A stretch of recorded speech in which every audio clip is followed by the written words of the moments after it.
very good morning to all of us. A warm resounding karibu to the prestigious 2025 Africa Regional Conference. My name is Christine Chata, otherwise known as your MC for the next 1.5 hours or so. It is a distinct honor to guide you through this conference. I would like to first thank God, our Maker, for making it possible for all of us, our guests and our delegates, to make it here today. And for that, I would like us to allow Benin to come in and offer a prayer, followed by a Muslim prayer.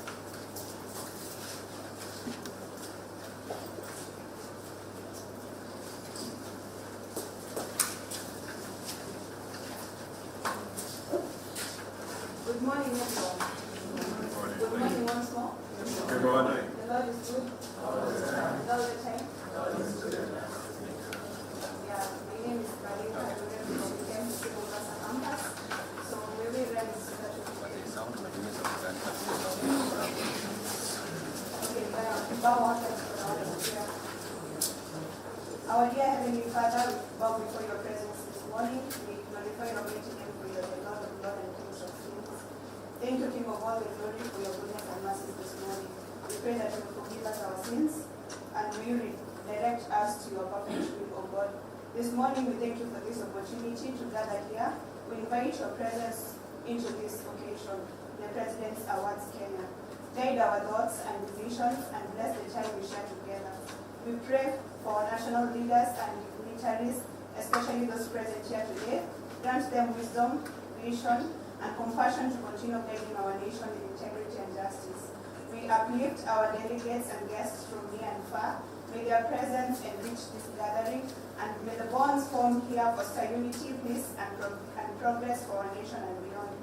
We commit the target group of this organization, the youth, into your able hands, O Lord. We pray for hope, strength of our future. Bless them with courage, discipline, and purpose. May these awards inspire them to dream big, severely, diligently, and lead responsibly. Lord, may this event reflect the spirit of unity and honor that defines our great nation. And may all that we do here today bring glory to your name and glory to our land, Kenya. We ask this in your holy name. Amen. I would like to call upon Hannah Hassan, a Form 2 student, to take us through the Muslim prayer.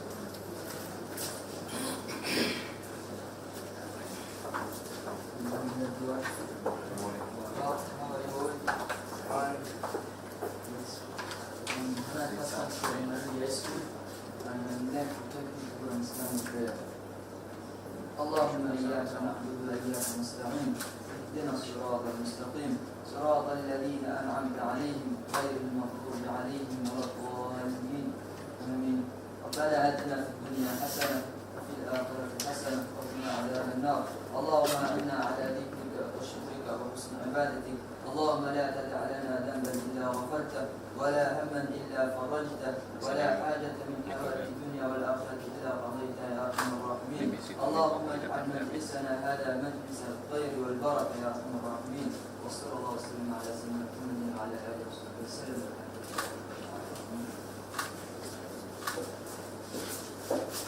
Thank you, and be seated.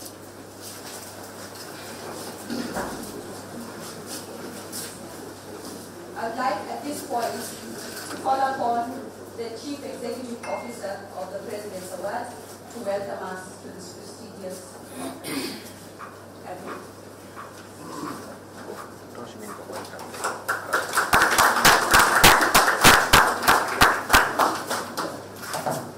Thank you very much, our MC. Allow me to just break a bit of protocol and request you to take your phone. This is a young people's event. Take a selfie so that you can tell young people what we are doing here. Take out your phone if you have it.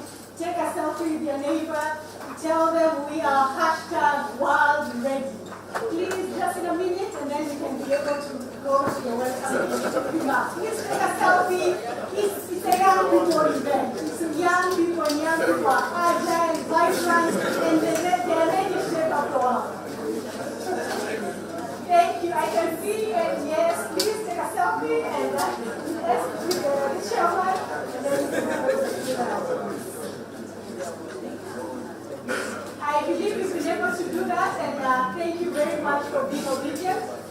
allow me to just start by recognizing our Cabinet Secretary, who is on his way, and also the Governor of Mombasa, who is also on his way. Our Principal Secretary of State Department of Youth Affairs, Creative Economy and Sports, Mr. Kizini, the Chairman of the African Region and International Trustee for the Duke of Edinburgh, Mr. Kenyatta, Secretary General of the Duke of Edinburgh International Award Foundation, Mr. Martin Otto, the Permanent Secretary, Ministry of Youth and Sports in Mauritius, Fahad Khan, our Deputy Permanent Secretary from Gambia, Mr. Lamin Kamal, our Board of Trustees, delegates, ladies and gentlemen, good morning. Good morning once again. We need to have a little bit of energy. So on behalf of President Awad, I take this opportunity to welcome you all to Kenya and to this vibrant coastal region. I'm sure we've been able to experience the heat, the rain, and I believe we'll be seeing more of this. Hosting this landmark event is not only an honor for us as a nation, but also a celebration of Africa's collection commitment for empowering our young people. Today we gather here to just reflect and share and to reimagine our journey forward under the theme taking a new bearing.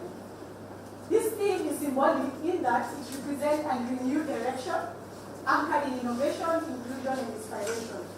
As we explore how best to position the award framework and to meet the evolving needs of the young people, we look forward to being able to have that conversation with each and every one of you. Over the coming days, the delegate present here will share their experiences, they will exchange ideas, and they forge stronger connections across our award family. Our gathering here represents more than a conference, but also it reaffirms our collective commitment to building a brighter future for Africa. I want to take this opportunity to thank our leadership, starting with the PS who is here, for the continued commitment that is continuing to show for this program, but also to thank our chairman, Mr. Mohoho, for the support that he continues providing to the young people. So we appreciate that and we look forward to being able to do this program together. So as we take this new bearing, let us remember that every young person deserves a chance to unlock their potential and to contribute meaningfully. So once again, Karibuni Mombasa, that means welcome, and we look forward to engagements that can be able to build the Karibuni Sana.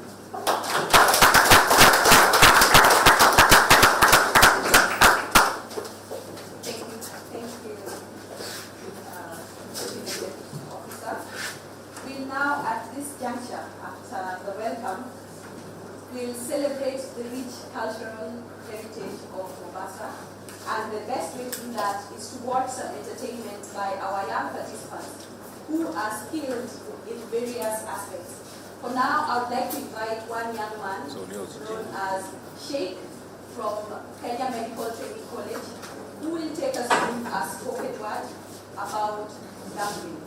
One of the negative vices affecting our young people. So Sheikh will take us through that. Karibu sana Sheikh.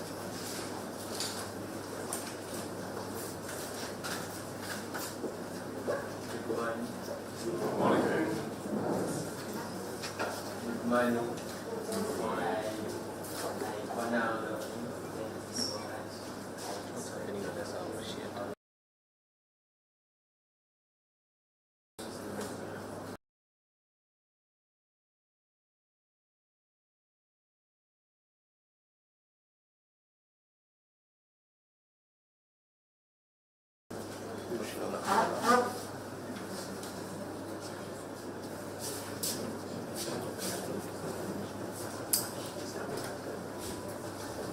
A drowning man will clutch at a straw, as a drowning boy will always look for a man to blame. This society has tarnished into a beautiful blackish ball that turns virtues and intentionally enjoys the pleasure.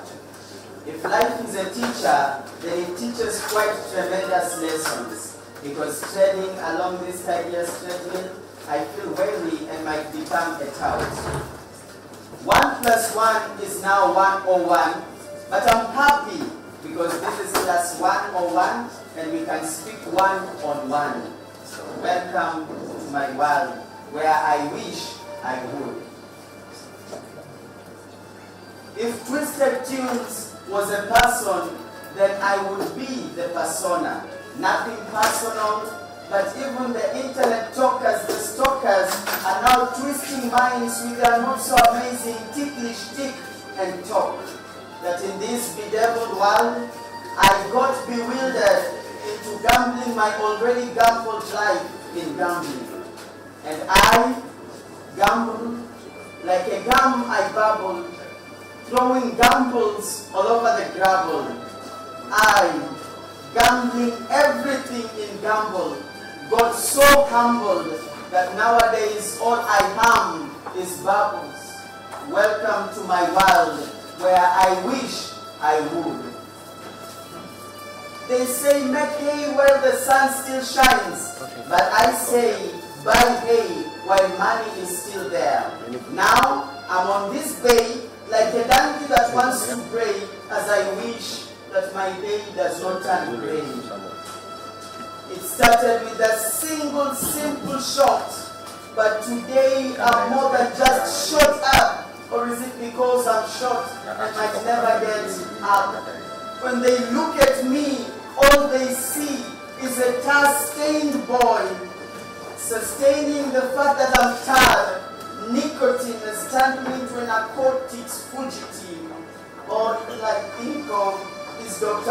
Osis warning me of liver cirrhosis. But now I'm trying to find my way to his OC down in Oasis so that he can check on my cirrhosis. Welcome to my world where I wish I would. A beautiful day starts early in the morning, just as a doomsday starts with doom at dawn.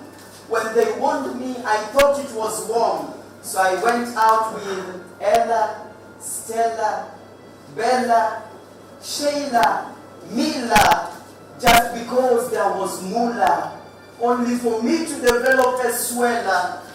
And just as they say, regrets come later in life with the leverage of depression.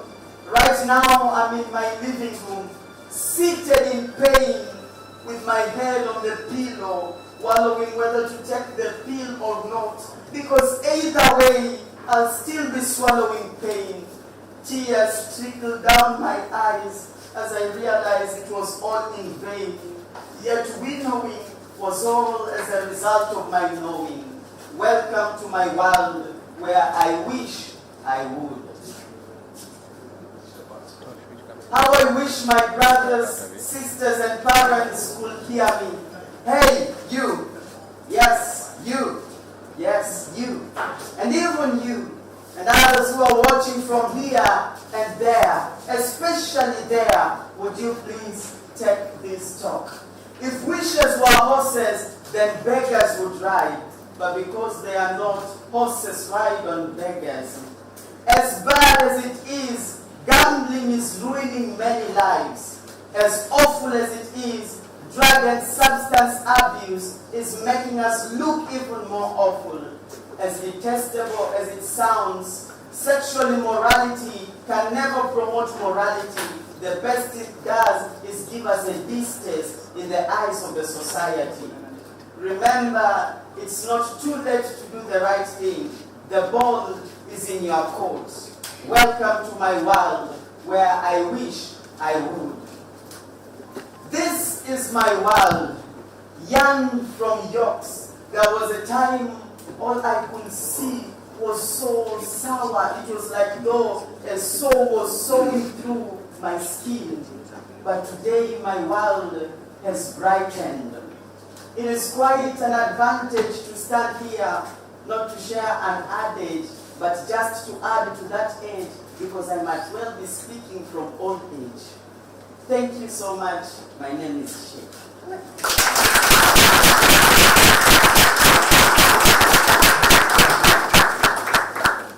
Thank you very much. Mr. Sheikh is an occupational therapy student at the Kenya Medical College, but he does the scripting during his free time under the award program. He looks forward to run a film at Hollywood for short series.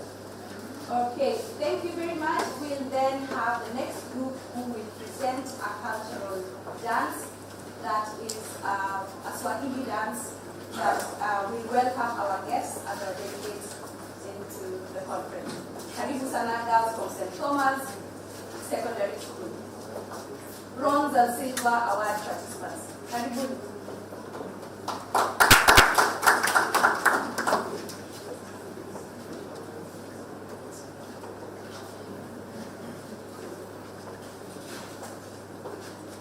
Okay, we are waiting for the beat.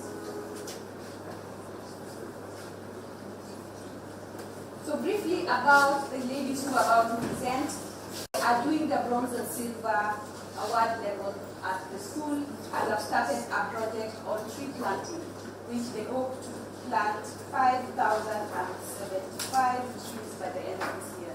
So let's give them a clap even as they wait for.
have mentored these young boys and girls through the program.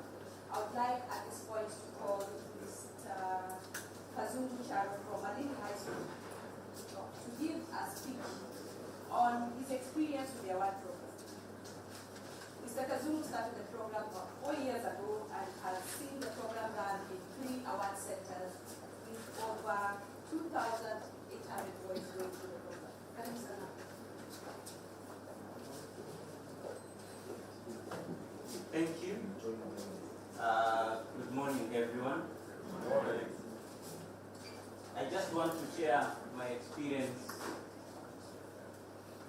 in the award as an award leader and as a principal in several secondary schools.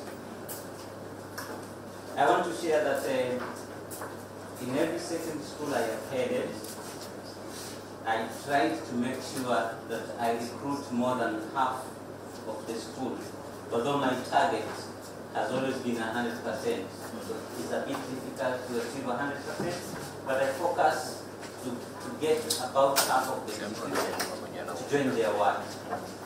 And I note that when half of the institution joins the award program, then it becomes easy to join, it becomes easy to manage the boys. Incidentally, I have always headed boys' schools. Now, when the boys are in the program, there are specific areas where I get an opportunity as a principal to bridge the gap between me on the management side and the boys. In most cases, there's a very big gap between the administrator and the students.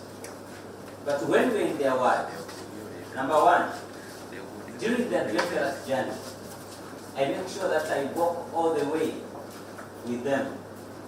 And as I walk together, we go through the pain, hunger during the journey, tiredness, and you can imagine a whole day with the students. When you have the students in a whole day's journey, they tell you all sorts of things. Remember, you are also with teachers in the journey. And therefore, the teachers, the students, and you bridge the gap. And at the end of the journey, you become great friends. Then it becomes very easy to manage them. Number two, I noted that most student leaders come up from the group. In one of the schools, 50% of the student leaders have always been coming from the group of participants, meaning that the program is working very well to nurture the talents of leadership.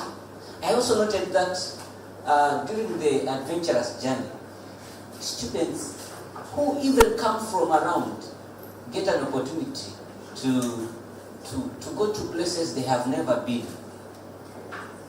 Let me give an example of Tibila boys in Taveta.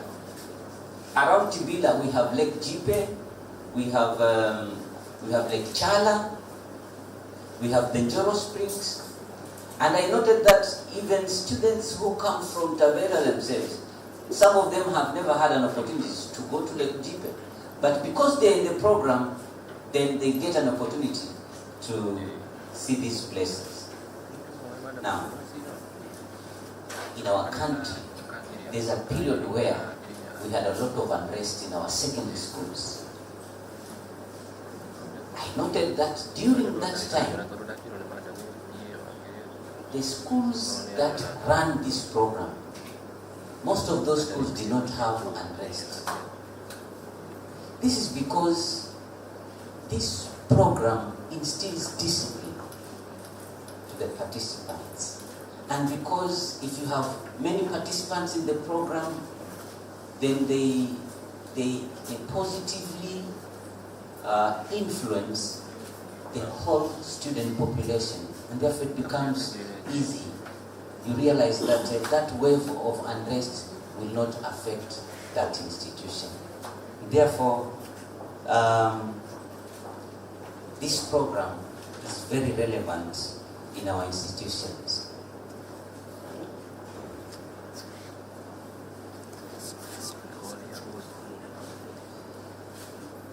The community around the schools. The community around the schools starts appreciating the fact that they always see boys going out. I will always talk about boys because I'm in a boys' school. Boys going out for community service. Beach cleanup, for instance, market cleanup. They will also go to children homes for community service. And therefore the attitude of the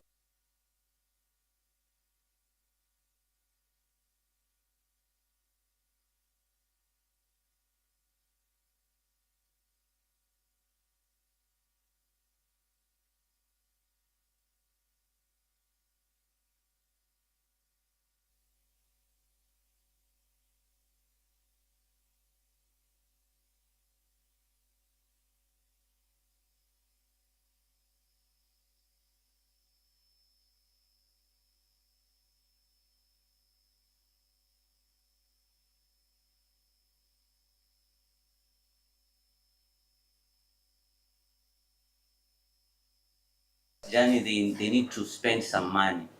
And therefore, in most of the institutions, they come up with activities like farming. And as they do that, they create income and they enable themselves to have money, which is going to prepare them for the journey. In other words, what I'm trying to say is that we have food security because of those projects that the students engage in.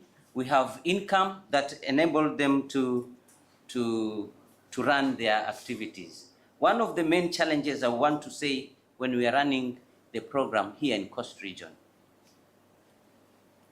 I want to mention two challenges. Number one, I have noted that during the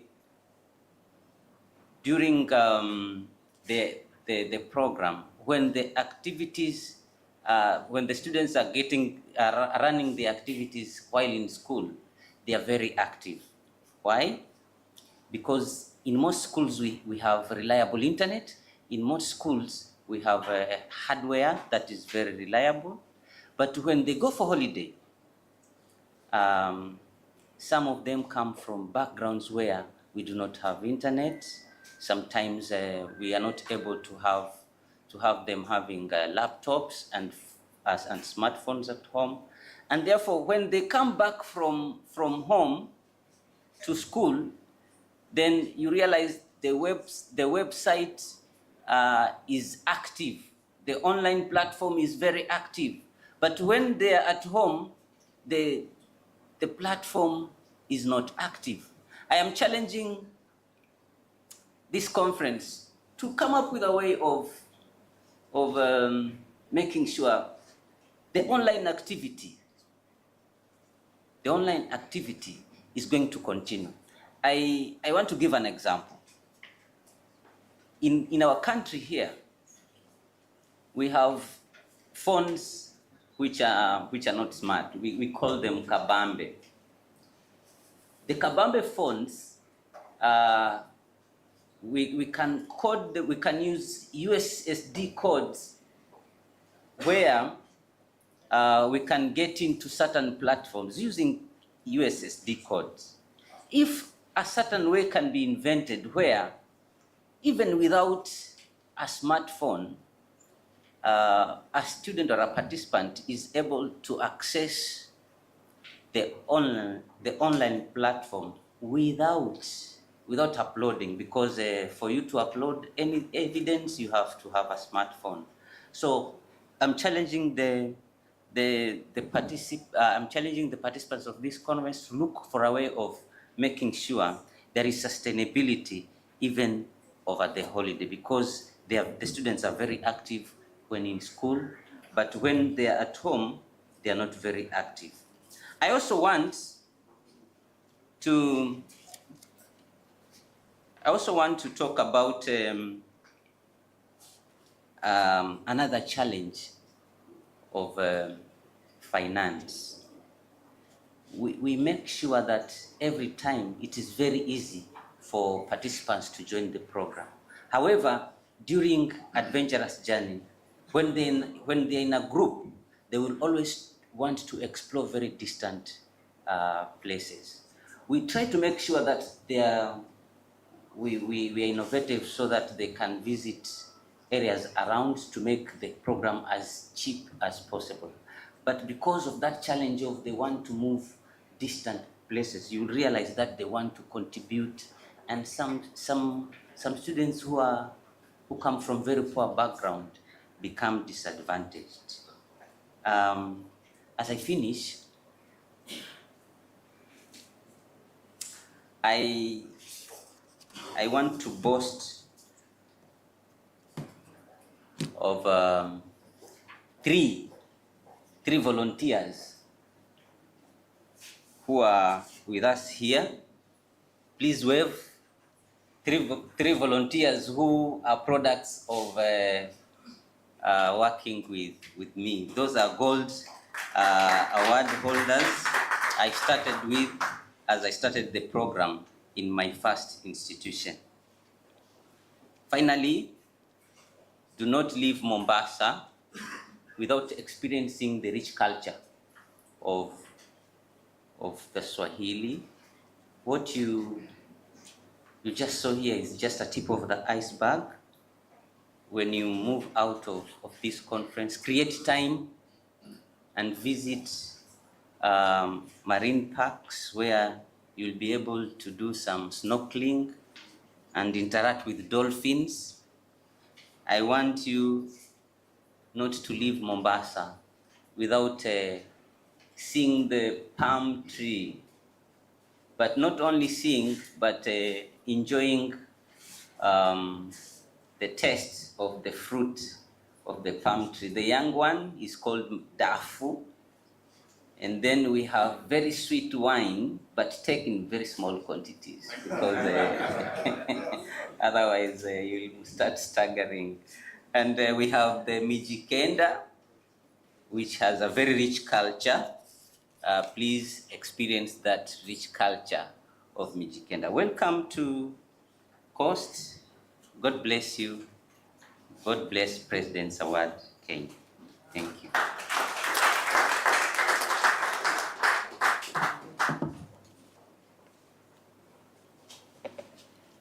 Thank you very much. I hope you can hear us at the back now. So, thank you, Mr. Kazungu. I would like to now call upon one of our outstanding award leaders who has run the program in the school for over 18 years and still going strong. I would like to call upon Mr. Tom Amumi to give us a brief speech on his journey with the President's Award. Let's put our hands together for Mr. Tom as he comes forward. He is popularly known as Coach in this region.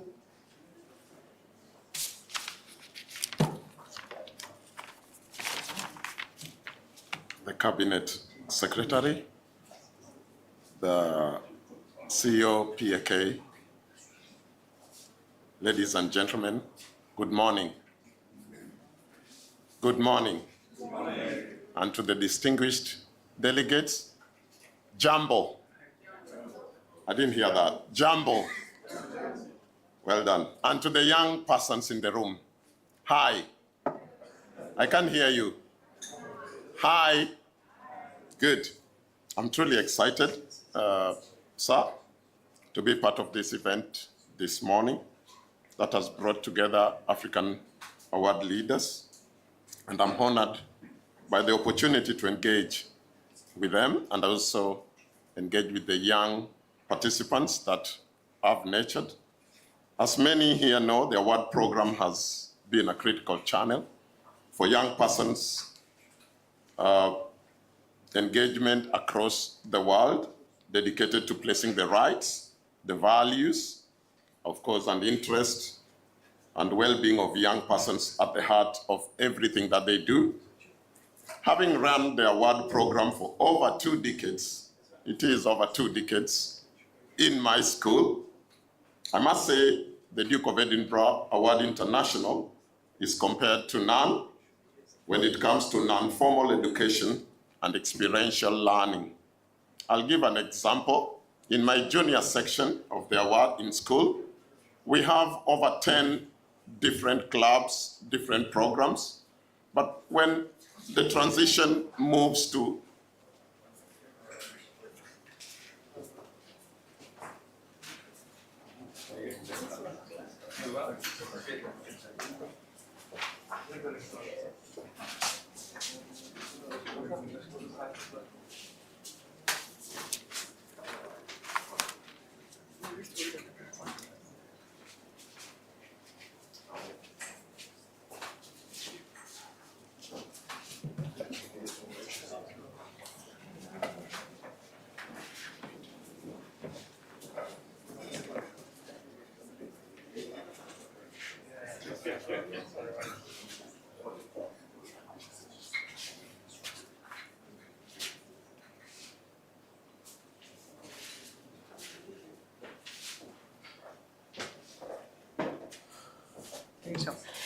Karibu sana, Mombasa Governor. We are glad that you could join us. We acknowledge your presence in the room, and I will just allow one of our award leaders to continue with his speech, if you'll allow. Thank you. Thank you, Christy. As I was saying, having run the award program for over 2 decades in my school, I must say that the Duke of Edinburgh International Award is compared to none. Of course, when it comes to non-formal education and experiential learning. I was giving an example where in my junior section, we have over 10 clubs, but upon transition to senior school, most of these young persons disregard these other clubs. I once asked one of the participants why they discard or they feel the programs, other programs fizzle out. And what they told me was they were tired of some clubs because of the command, turn left, turn right, about turn. And in the award program, they were enjoying it because most of the decisions were made by them, what they want to do, where they want to go, and actually it was more engaging.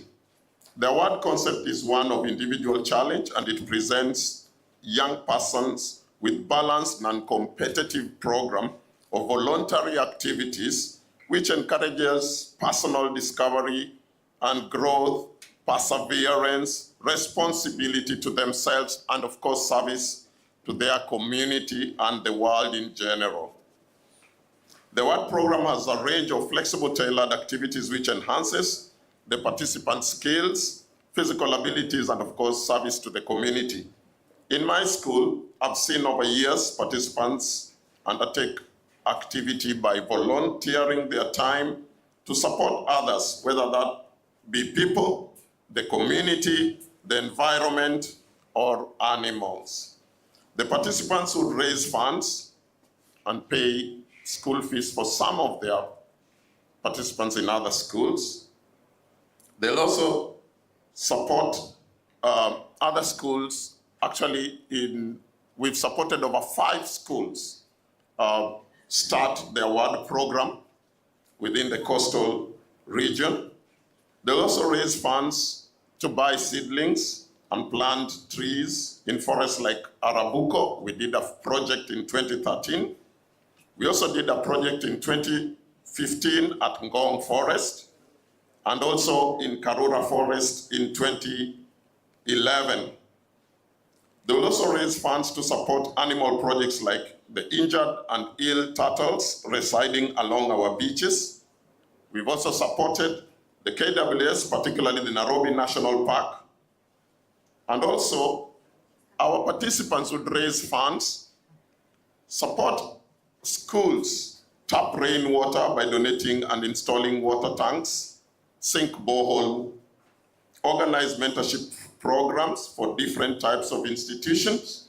We've been to Dagoretti Rehab, that is a rehabilitation center for the girls. We've done mentorship programs with Njoro Secondary School in Taveta. And of course, the last one, which we did last year, had a girl program at Kenya Kesho School in Shimoni. All this initiative would come from the participants themselves, and all we would ensure was that the participants' planning would be through SMART goals. Currently, our young silver participants, some of them are here, are raising funds to support our president's initiative to plant 15 billion trees by the year 2032. Their target for the group that they have this year is to buy and plant 2,000 seedlings and plant them. Let us commit ourselves to championing, guiding, and sharing our award, knowledge, and experience with them, paving the way for a brighter and more inclusive future for all our young persons. Thank you for being a vital part of this conference. We hope you'll all enjoy the event, and karibuni sana in Mombasa. Thank you. Thank you very much, Mr. Tom. I think the young people who are planting, who are aiming to help government in planting the 15 billion trees also need another round of applause. We have young people being solutions to our needs as a country. So at this point, I would now want to get into the section where we have our young participants to make a speech. Your Excellency, you missed a show of cultural entertainment, but it was well done on behalf of the people of Mombasa. Now I'd like to call upon our first speaker from St. Thomas Girls, Soledad Mwangemi. Please come forward. She's a Form 2 student who is also a CEO of a group of young girls who are also taking care of the environment and the needy. Let's give a hand to Soledad Mwangemi. Good morning. Good morning. You all look good. Okay. Allow me to take you through my transformative journey in President's Award. I being introduced and said, I'm Soledad Mwangemi. I'm a President's Award member and a participant and also a student. My journey began when I saw girls in our school tending to trees, seedlings on the school garden. I was intrigued by that, and I drew nearly close to observe how they tended to the trees. I really enjoyed watching that, and God, I love trees. So I decided to find out the source. And I later realized that they were President's Award participants, and also that was just one of the many projects they were undertaking in the school. I decided to approach the award leader, Mr. Katana, who welcomed me with open arms into the program. Since then, my life has never been the same. How many of you have ever been involved in a boxing match?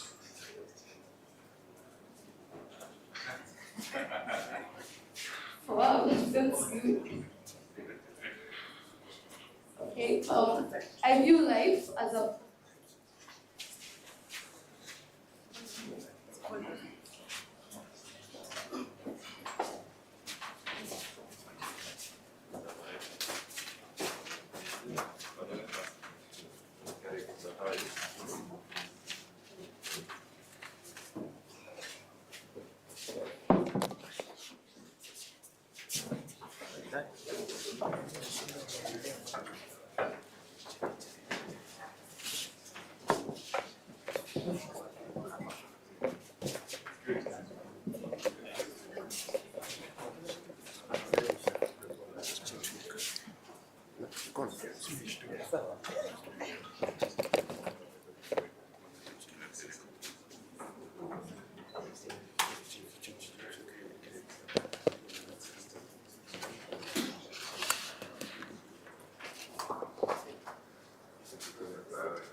right, thank you and sorry for the small commotion.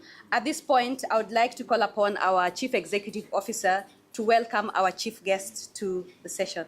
Karibu sana.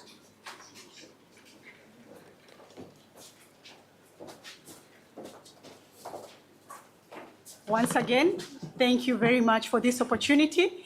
Allow me to just recognize our chief guest, our Waziri, Honorable Salim Vuria, Karibu sana, and also to recognize His Excellency, the Governor of Mombasa. Thank you very much for having us. I know we had started before, but I believe we will be able to get your remarks as we move along. So karibuni sana, and we look forward to just having a wonderful opening session. Thank you. Thank you and most welcome, our chief guest. We were just listening to one of the young girls, a participant, giving their testimonies. I presume we'll just start it again so that he gets to hear the first bit of it. Karibu sana.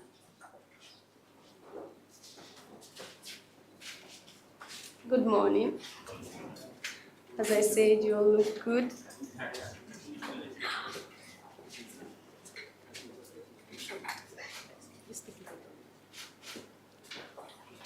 I was speaking about how my transformative journey in President's Awards began. My journey began when I saw young girls in school tending to the seedlings on the school garden. I was intrigued by that, and I drew merely close just to observe how they tended to the trees. I then, later on, I did some research and found out that they were actually President's Awards participants, and that was just one of the many programs they were undertaking in the school. I approached Mr. Katana, the award leader, who welcomed me to the program with open hands, and since then my life has never been the same. I was asking how many have ever been involved in a boxing match. How many of you have ever been involved in a boxing match? Honorable governors. So I view life as a boxing ring, and my many challenges in life as my opponents. Now, in order to defeat these many opponents, all these 5 fingers have to work together to make a mighty feat. This collaboration enables a boxer to deliver a punch with tremendous drop rather than what a solitary finger will do. This is what we call teamwork, ladies and gentlemen. That's one of the virtues that has been instilled within me in the program. I think Mr. Governor can attest since he was a boxer.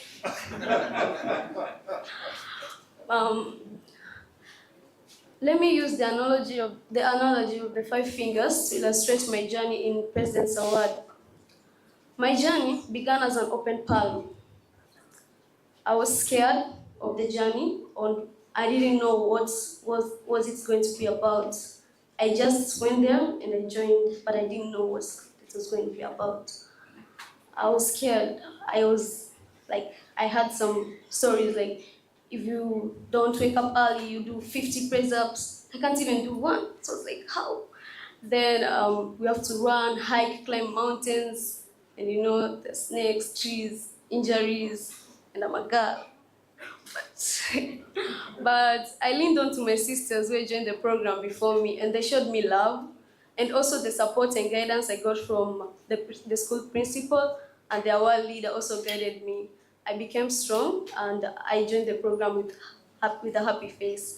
I view my sisters as the ring finger who showed me love and support, and here I am, the little tiny one. And also, I view the principal and Mr. Katana as the middle finger who connects us to the other stakeholders from the school, apart from the school setup. So, and also, I would like to continue by saying that let us view all these fingers as the little boys and young girls out there. The vulnerability of the little finger, the mischievous nature of the ring finger, the pokey nature of the middle finger, and the extravagant nature of the index finger. All these cannot be seen together when these students come together during their holidays to undertake programs. All that can be seen is one mighty feast.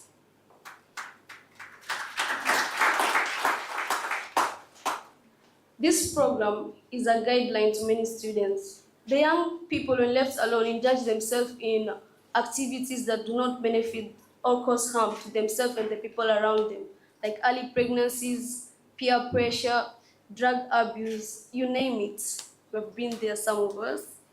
And also, the program really guides and supports people. This journey has also taught me moral values, discipline, hard work, and most importantly, endurance. Every mountain I hiked, every injury I sustained has left a permanent mark of resilience within me that will remain with me forever. These are memories I'll carry and cherish with my children in the future. They'll also be the award participants. And I'm really grateful for driving myself to join the program. It has really helped me a lot and it has also strengthened me and guided me. At school, I indulge in a charity foundation where we raise funds to help students who are in need. We provide them with school shoes, stationaries, dignitary kits, and some other necessary stuff. The charity foundation that started, it's minor for now, but I would like to develop it into a bigger foundation under my name. It will be known as the Soldad Foundation St. Thomas chapter. I would all like to invite you all to the launch of the foundation, and I hope you will make it so that we can support other young girls out there. So, are you coming? Yeah. Anyone who comes will get a free autograph from the CEO. Yeah, can take it now because maybe in the future I'll be so busy, you won't get an autograph. As I conclude, I was technophobic before I joined the program, but I was then encouraged to log in my activities and to share my experiences to other people so that they can also know that the program helps you and takes you somewhere. Is the CEO of the award Ghana present? The CEO of the award Ghana. Hi. I would like you to pass my greetings to Accra Academy, Lebon School, and Achimoto School, the participants who are involved in the Student Exchange Program. Yeah, tell them I said hi. We had fun. Lastly, please make it to my foundation. Get an autograph. Thank you for listening to me. God bless Kenya.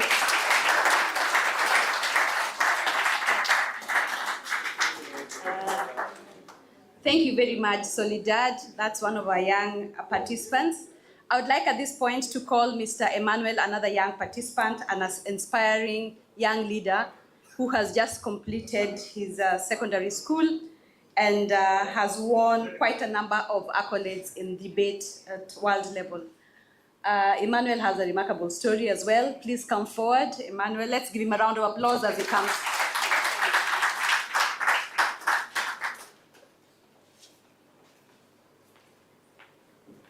Good morning, everybody.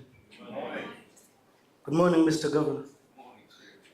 Okay, so I'd like to introduce myself. My name is Emmanuel, and I've been awarded with the gold certificate before. A brief history about myself is that I was at a point in my life where I couldn't walk unless I was administered surgery.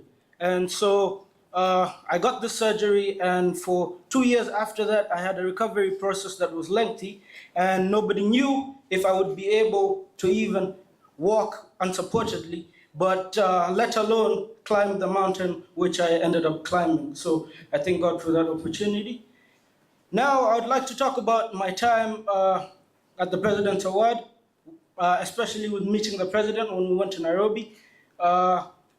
When I first joined, I didn't think I would meet the President. I thought this was all going to be like one of the other school programs that we had, but clearly I was wrong. When we went to Nairobi, I had a chance to give a speech at the State House, and that went really well, and for that I'm thankful. But before we get to the victory at the end, let's focus on the journey that I had to go through to get there.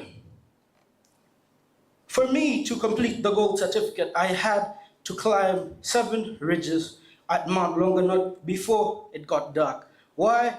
Because we were racing against time. Now, I do not know why my team decided to make me the leader, but that's the choice they went with. So they made me the leader, and during the walk, I had to learn to be patient because my legs were not completely well, but as I was walking, the team had to stay behind me because the team can only move at the pace of the leader. So everybody behind me was complaining and saying, this man is taking too long. Everybody behind me was telling me that this man is making us late, and I had to learn key skills such as problem solving. I had to learn to work under pressure, and I had to learn that despite people criticizing me, I could still move forward. I talk about this because it was dark, it was raining, and the wind was blowing all around. We did not know whether we would make the time, but we had to stop, analyze the situation, and work under pressure. I told my team throughout the trip that this is the best trip we've ever been on. I encouraged them step by step, telling them this is the best trip we've ever been on, until at a point where I was low, my teammates now came around me and told me, didn't you say that this is the best trip ever? Get a move on. And we got there and we completed the trip, thank God. Now, when I got home, after the award was over, after I had my certificate, something happened in December. I remember it was December 25th, and we were waiting to celebrate Christmas, and I was with my little brother. We were in the dining room, and my parents wanted to go to the shop and buy some gifts. Now, as they went out to get these gifts, I told my dad, can I drive you? He said, no, he has a bike. So he went with the bike, and I stayed there talking with my little brother in the dining hall. When I was with my little brother, the phone rang when we were still discussing what it is that they're going to buy for us. And when I picked up, it was one of the worst calls I would ever imagine. They told me that my parents did not make it home. They told me that my parents were in the hospital and that we should get there as soon as possible. So we got there, we got to the room in the hospital, and we found them laying.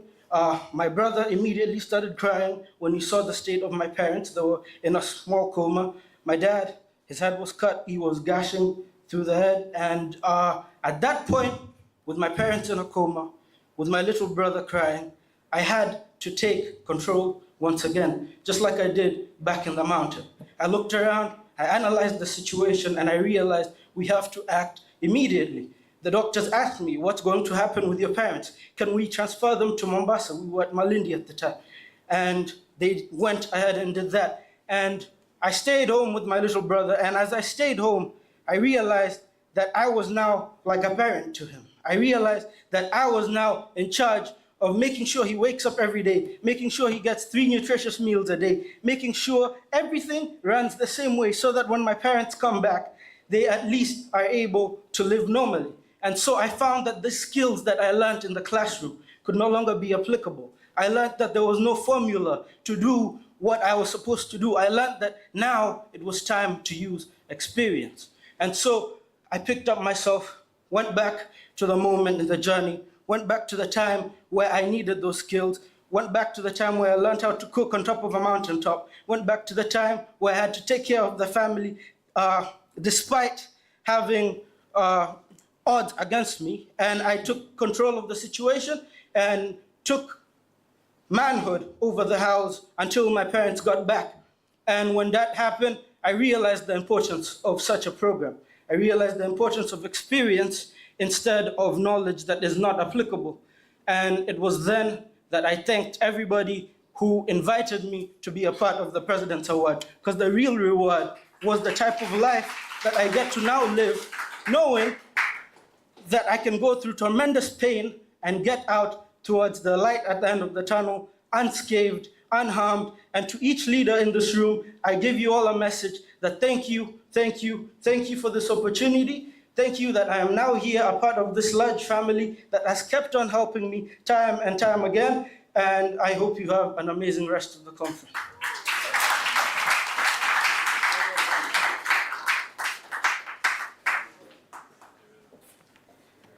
Thank you very much, Emmanuel. Another round of applause for Emmanuel. I've been asked, due to public demand, that we have the two pieces of entertainment so that our chief guest and His Excellency are able to also experience this with us. Who am I to refuse? So I'd like at this point to invite Sheikh Alfonso to come and take us through his poem again. Enjoy. Tumpigie, let's put our hands together for him.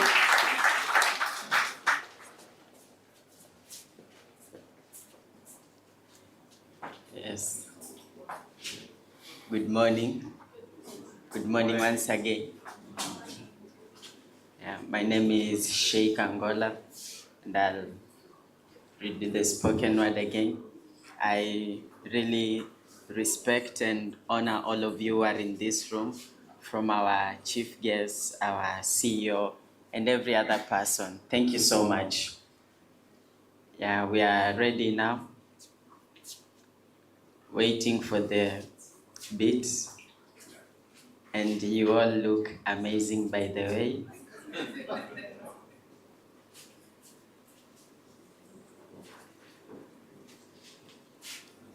Yeah.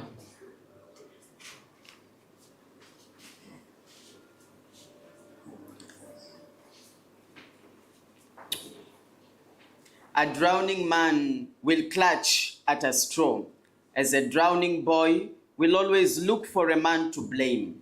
This society has tarnished into a beautiful blackish ball that turns virtues to vices, while vices form core virtues and intentionally enjoys the pleasure. If life is a teacher, then it teaches quite tremendous lessons, because treading along this tedious treadmill, I feel weary and might turn into a tout. 1 + 1 is now 101, but I'm happy because this is lesson 101 and we have to speak one-on-one. Welcome to my world where I wish I would. If Twisted Tunes were to be a person, then I would be the persona. Nothing personal, but the internet talkers, the stalkers, are now twisting minds with their not so amazing ticklish tick and talk. In this bedeviled world, I got bewildered into gambling my already gambled life in gambling. And as I gambled, like a gum I babbled, throwing gambles all over the grabble. And I, gambling everything in gamble, got so humbled that nowadays all I ham is bubbles. Welcome to my world where I wish I would. They say make hay while the sun still shines, but I say buy hay while money is still there. Right now, it started with a single simple shot, but right now I'm more than just shot up. And as you see me, I'm seated in this bay like a donkey that wants to bray, wishing that my day does not turn gray, as nicotine has turned me into a narcotics fugitive. Yet I keep thinking of Dr. Osis warning me of liver cirrhosis, but now I'm trying to find my way to his OC down in Oasis so that he can check on my cirrhosis. Welcome to my world where I wish I would. A beautiful day, they say, starts early in the morning, just like a doomsday starts with doom at dawn. When they warned me, I thought it was warm, and so I went out with Ella, Stella, Bella, Sheila, and Mila, just because there was moolah, only for me to develop a sweller. And just like they say, regrets come later in life with the leverage of depression. Right now I'm in my living room, seated in pain, my head on the pillow, wallowing whether to take the pill or not, because either way, I'll still be swallowing pain. So tears trickle down my eyes as I realize it was all in vain, but realizing that winnowing was all as a result of my knowing. Welcome to my world where I wish I would. How I wish that my brothers and sisters and parents could hear me.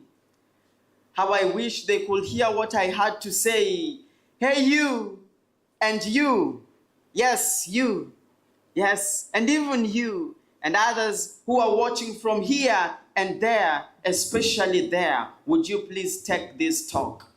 If wishes were horses, then beggars would ride, but because they are not, horses ride on beggars.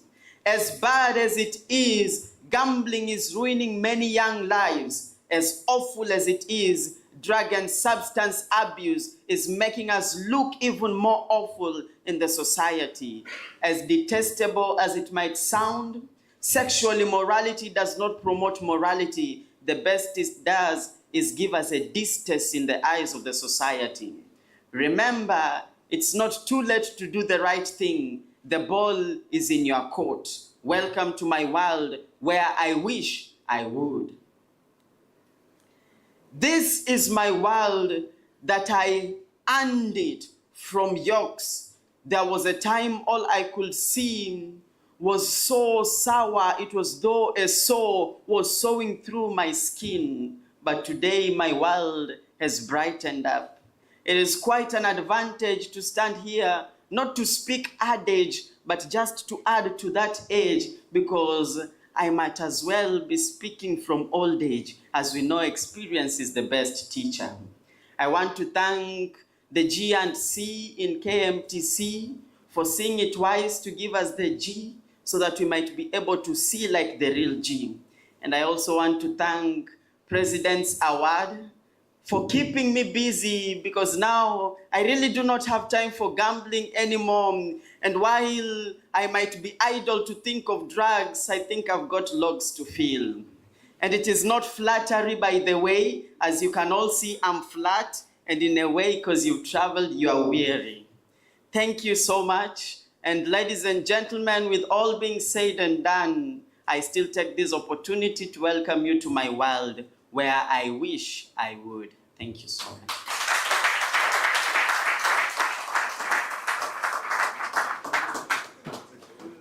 Thank you again, Sheikh Alfonso from Kenya Medical Training College in Mombasa, an occupational therapy student. It's at this point in the program, I would like to now invite the Global Operations Director, International Art Foundation, to invite our other guest and take it up from here. I have been your MC, Christine Chacha. Have a wonderful conference.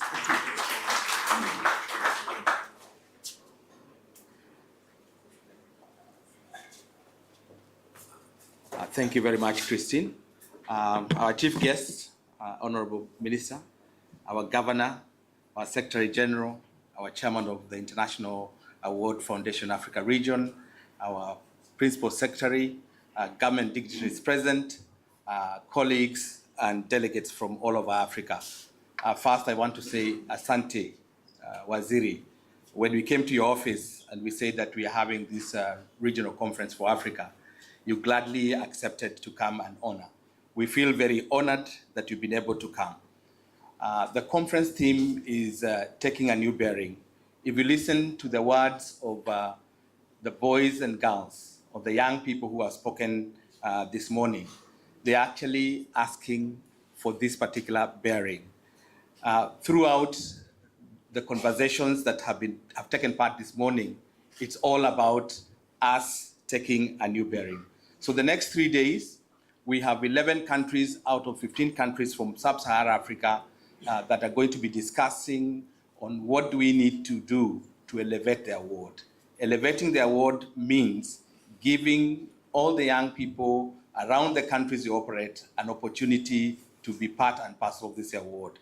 And if all young people are going to be part and parcel of this award, then you can imagine how many Emmanuels we will have. The story of Emmanuel was a very powerful story. The story of the young man who had just spoken about the drugs and everything else was also very powerful. The young girls who sang here this morning was also a very powerful story. So can imagine if you have millions of young people, then this will make a big difference. Allow me, with your permission, to just introduce by mentioning the countries that are present so that all the people who are here today get to know who is around.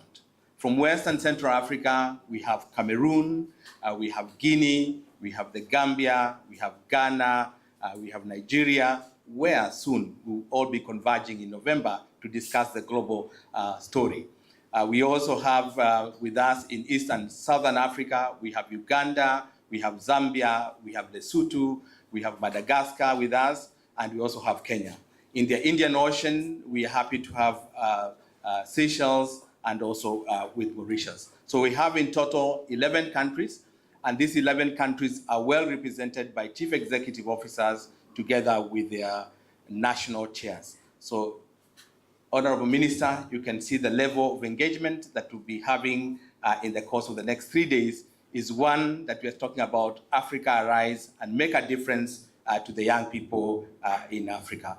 With those words, now that you know what we'll be discussing in the next 3 days, I want to ask the chairman of the President's Award to just say hello to us before I invite the Secretary General.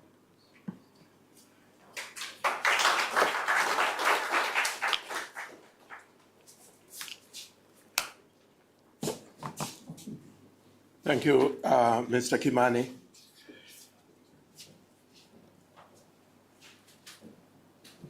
Cabinet Secretary, Excellency the Governor, the International Award, the Secretary General, the PS for Youth, our Africa Continental Chairman, Mr. Mohoho Kenyatta. I think by way of my dress, you can see that I don't come from Mombasa. I'm coming from Nairobi. So if you see me take advantage of the tea break to dress properly, please understand. CS, you will kindly allow me to just call my colleague trustees here so that I can introduce them to you. These trustees have been running this program for the last 6 years. And this week is our last week as trustees of the President's Award Kenya because our term ceases on Sunday. So kindly just allow me to introduce my colleagues. Actually, our substantive chair had left the board on 18th of March when his term ended, so he is not here with us. I would just like you to hear their voices. Kindly name and... Good morning, young people and old people. My name is Susan Omanga. I've enjoyed this ride with President's Award, and I wish every young person all the best in this program. Good morning. I'm Anne Chelangat from the National Treasury. I represent my PS in the board, and I'll still be with the board until otherwise advised. Thank you.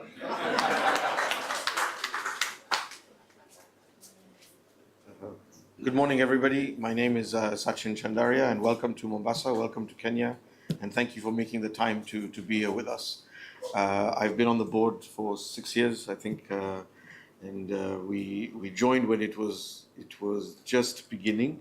We had just been created, actually, as a state corporation by an act of parliament. It has been a very interesting and challenging journey because the first 3 years we were in COVID. So trying to manage the award through COVID was a extremely challenging time, and I have to say the board stepped up and did some pretty amazing things. And I know the students, the messages we've had from the students through that period about how we supported a lot of the students through that period were very, very heartwarming. It's been a very interesting time, and so I thank you for allowing me to serve in this role. Thank you. Good morning. Hi, my name is Jared Kingwaina. I represent the PS Youth. And just like my colleague, delegate, until it's decided otherwise, I'll still be there representing the board. Thank you. So for the business of today, the PS is representing himself.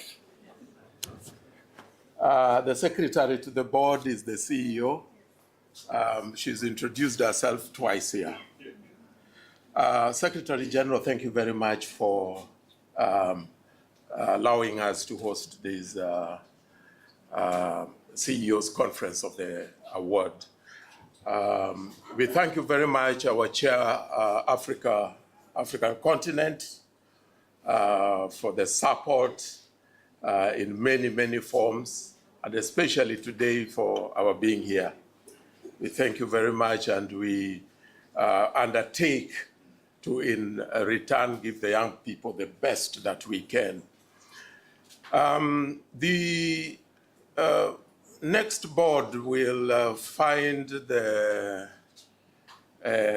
game rather at the next level, because we did promise in the last conference in Romania, we gave ourselves a target of reaching a minimum of 1 million young people. And we are intent upon doing this, as you can hear from the stories that young people have just been sharing with you here. So we are very happy that the next portion of that headache will go to somebody else. But we are also confident that with the support of the likes of Mr. Mohoho Kenyatta and your ministry, CS, and the PS, we will be able to achieve this. We're also happy that the county governor of Mombasa is here, and that he has undertaken to work with the young people in this journey. This is actually the key portion of the population. So it is very critical that they are prepared for the future, so that the world that they are going to inherit from us is a place of joy and safety.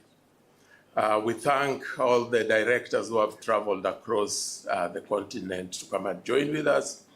And with your permission, CS, I would just wish to recognize the governor of Conakry municipality. He is the chairman of the award program in Guinea. Is there another governor sitting in this room, or mayor, or a PS? There was a PS from where? Seychelles, is he here? From Mauritius. Oh, PS, sorry, karibu sana. Thank you very much. It's now my grand pleasure to invite you, Secretary General. Thank you.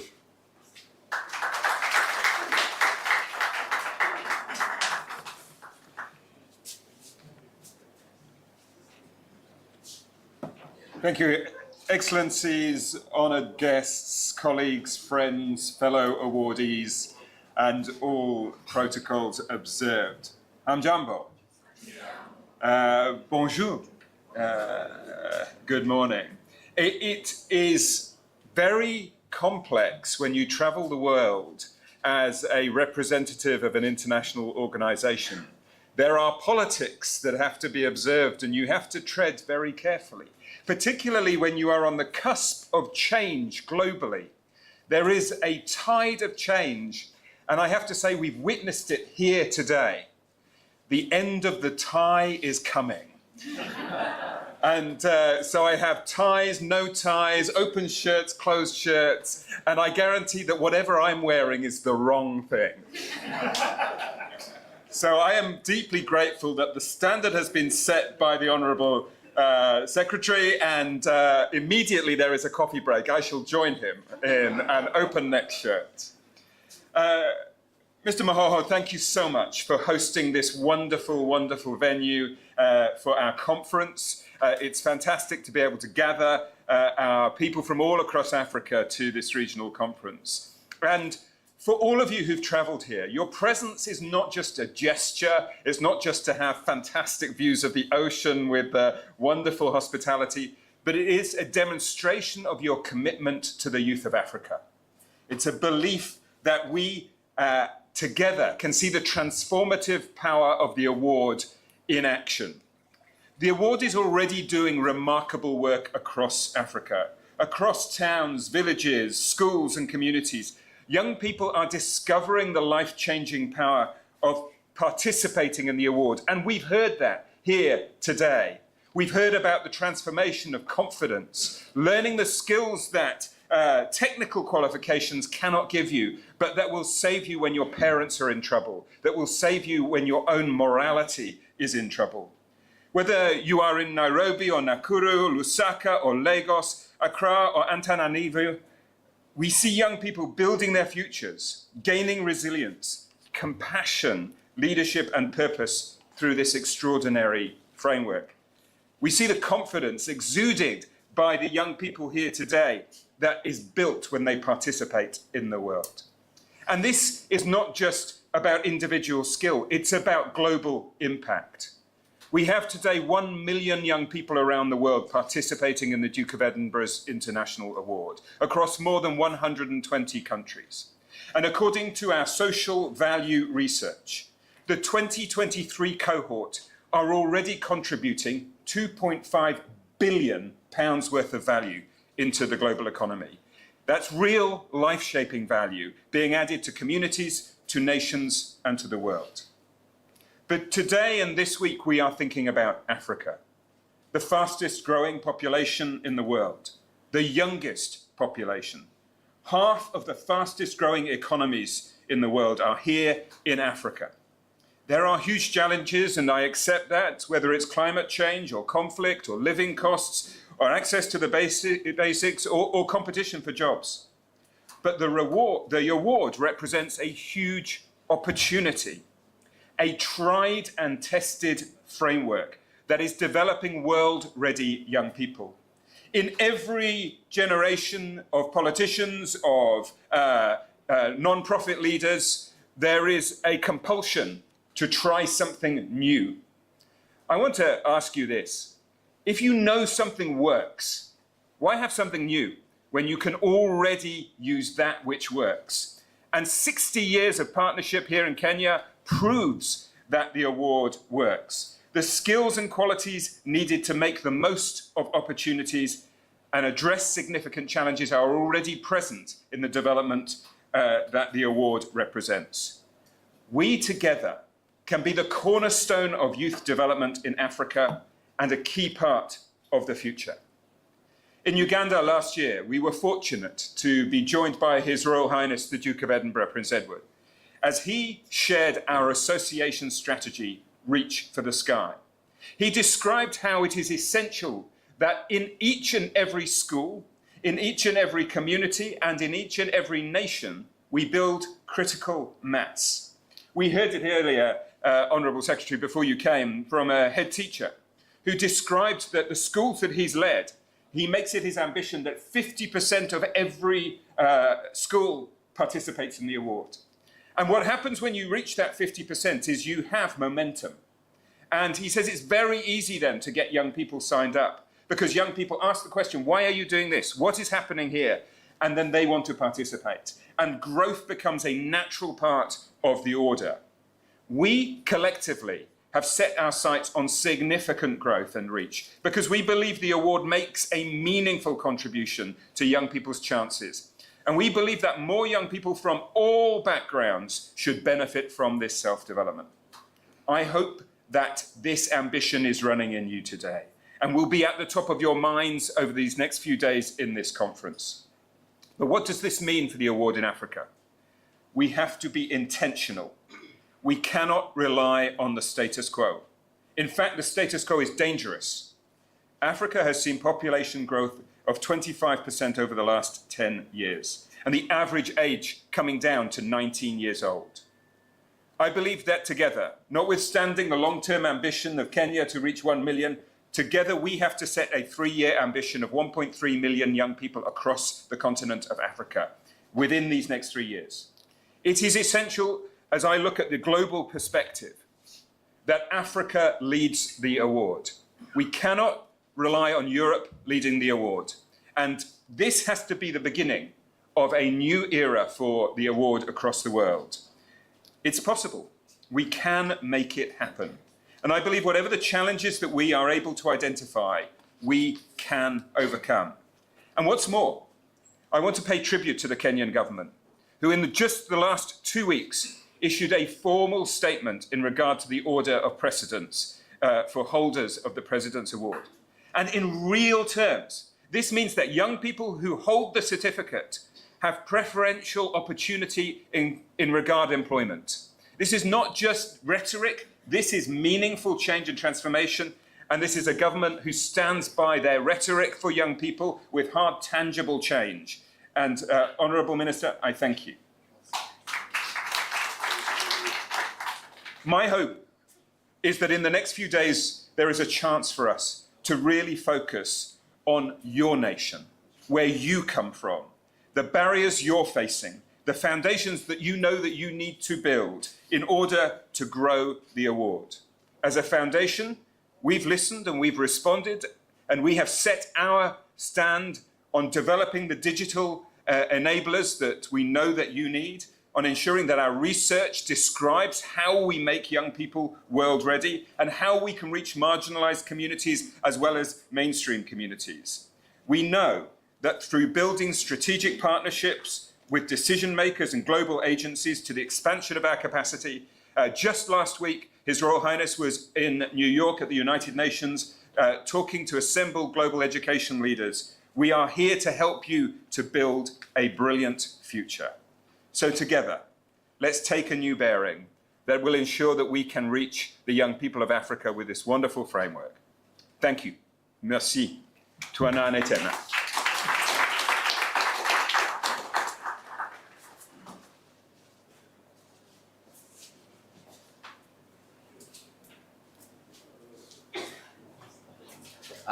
Thank you very much, Secretary General, for those very powerful words and also setting the direction for the next 3 days. We want to say thank you very much. And we're also honored to have you grace this particular event. So thank you very much. Do pass our very warm regards to His Royal Highness.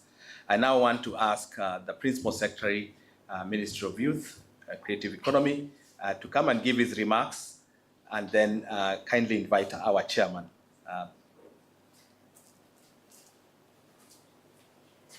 Thank you, Your Excellency, the Governor, the Honorable Abdulsamad Sharif Nasir, the Cabinet Secretary for Youth Affairs and Creative Economy, the Honorable Salim Mgala Mvuria, the Chairman of the Africa Regional and International Trustee of the Duke of Edinburgh's International Award Foundation, Mr. Muhoho Kenyatta, before the Secretary General, the Duke of Edinburgh's International Award Foundation, Mr. Martin, who's just spoken, and the Permanent Secretary, the Minister of Youth and Sports from Mauritius, Mr. Fehan Khan Jahur, the Deputy Permanent Secretary, Minister of Youth and Sports from Gambia, Lamin Kamara, who is also present here. Of course, the Board of Trustees, led by Mr. Tieno, the Chief Executive Officer of the President's Award, Kenya, Madam Margaret, the National Directors, delegates, award leaders and volunteers, ladies and gentlemen, comrades and friends, good morning. It is both an honor and a great privilege to address you today at this prestigious gathering of the Duke of Edinburgh's International Award Africa Regional Conference. Allow me to begin by expressing my heartfelt appreciation to the Duke of Edinburgh's International Award Foundation, the President's Award Kenya, and Africa partners for choosing Kenya as the host of this year's conference. We are proud to welcome you all to a country rich in diversity innovation, culture, and above all, youthful energy. As the Principal Secretary, State Department for Youth Affairs and Creative Economy, I stand here not only as a public servant, but also as a believer in the power and promise of Africa's young people. Our youth are not just leaders of tomorrow. Over time, our Kenyan youth, our African youth have proved beyond any reasonable doubt that they are the change makers of today. This conference takes place at a time when the continent is facing both immense challenges and unprecedented opportunities.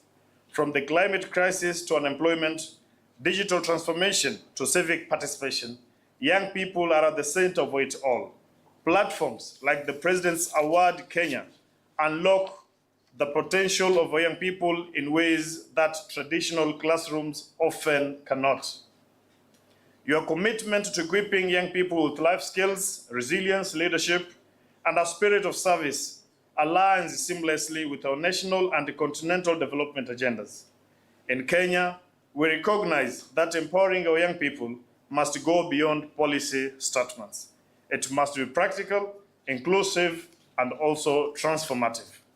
And this is the reason why, as a State Department for Youth Affairs and Creative Economy, we've placed our intentional focus on expanding access to youth development programs that build soft skills, character, and leadership.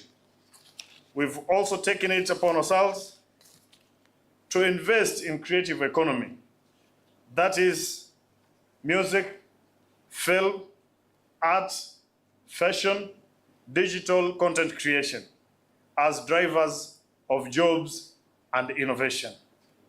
We are also fostering partnerships with civil societies, the private sector, and global initiatives like the Duke of Edinburgh's award to scale the impact. And of course, most importantly, ensuring that youth voices are heard and integrated into every decision that affects our future. Ladies and gentlemen, in the ever-fast changing world of work, we face a growing challenge of skill mismatch.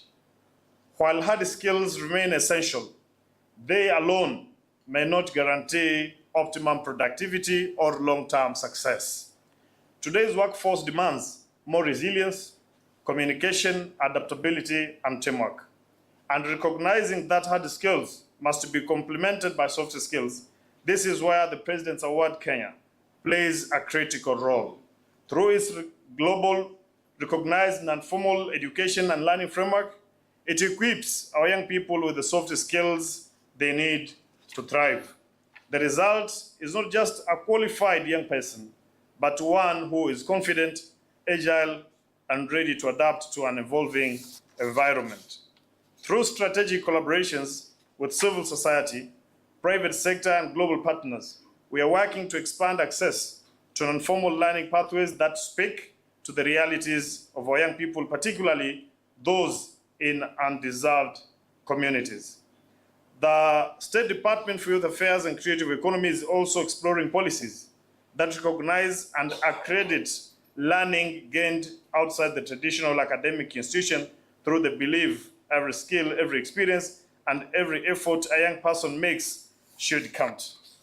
Whether it is in the leadership, in a community project, volunteering, or innovation, in the creative arts, non-formal education empowers our young people to become active citizens, not just job seekers.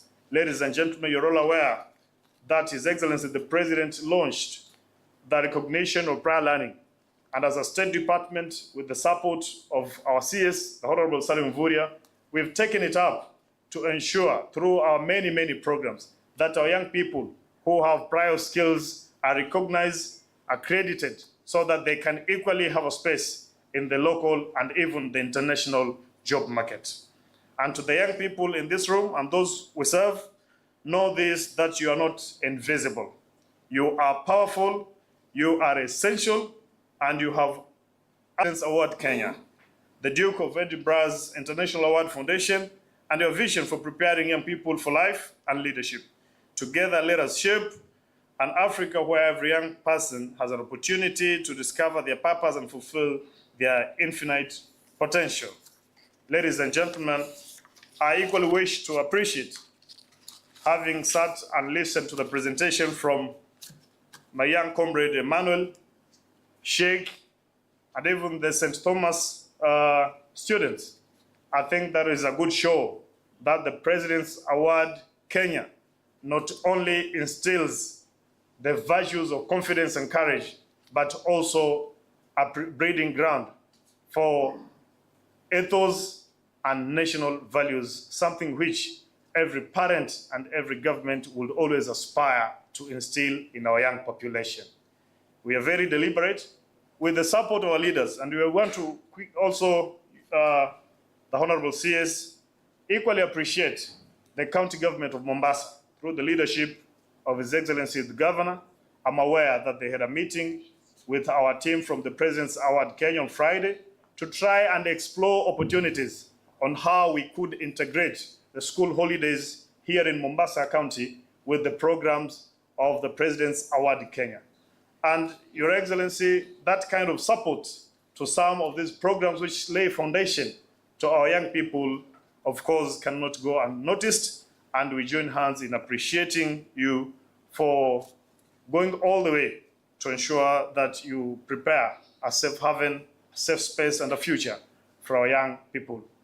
Your Honorable CS, before you came in, the principal for Malindi High School, who is also the immediate former principal for Timbila Boys High School, Mr. Kazungu, is right here, gave a very good account, thank you, gave a very good account on the impact of the President's Award Kenya, not only in the values of the students, our young people, but also in management. He has insisted that the institution of the President's Award Kenya has really helped him insofar as management is concerned, because it has created many platforms of interaction with the management and the students, and it has made it very easy for him to interact with the students. And I tend to think that is why during his time in Timbila Boys, we used not to hear what we used to hear before. And I hope that you will first integrate it in the management of Malindi High School. And this, therefore, is to appeal to all teachers here present and beyond that this President's Award Kenya and many other programs from our government are the future of integration between management and the students. I want to thank you. And at this particular juncture, ladies and gentlemen, I want to take this time and chance to welcome the chairman of the President's Award Africa, Mr. Muho Kenyatta, to come and give his address. Karibu sana.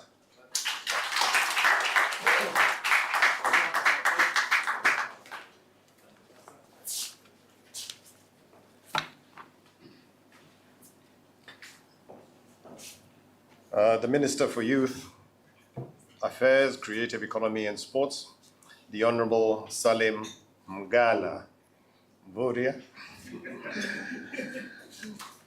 the Governor of Mombasa County, His Excellency Abdul Samad Sharif Nasir, esteemed trustees, country directors from around our beautiful continent, heads of institutions present, permanent or principal secretaries from various countries across the continent, our passionate young participants. Thank you for such fantastic performances, and wow, such powerful testimonials that we have all heard here today. And I would like us all just to give them all another round of applause for such wonderful performance. It is great to see the kind of confident and disciplined people that come through this award. And the end product of this award is quite clearly seen by the people who we have seen here at this stage today. I would like to tell all those who have performed here today that first and foremost, I'll let you in on a little secret. The governor here is also a beneficiary of this award.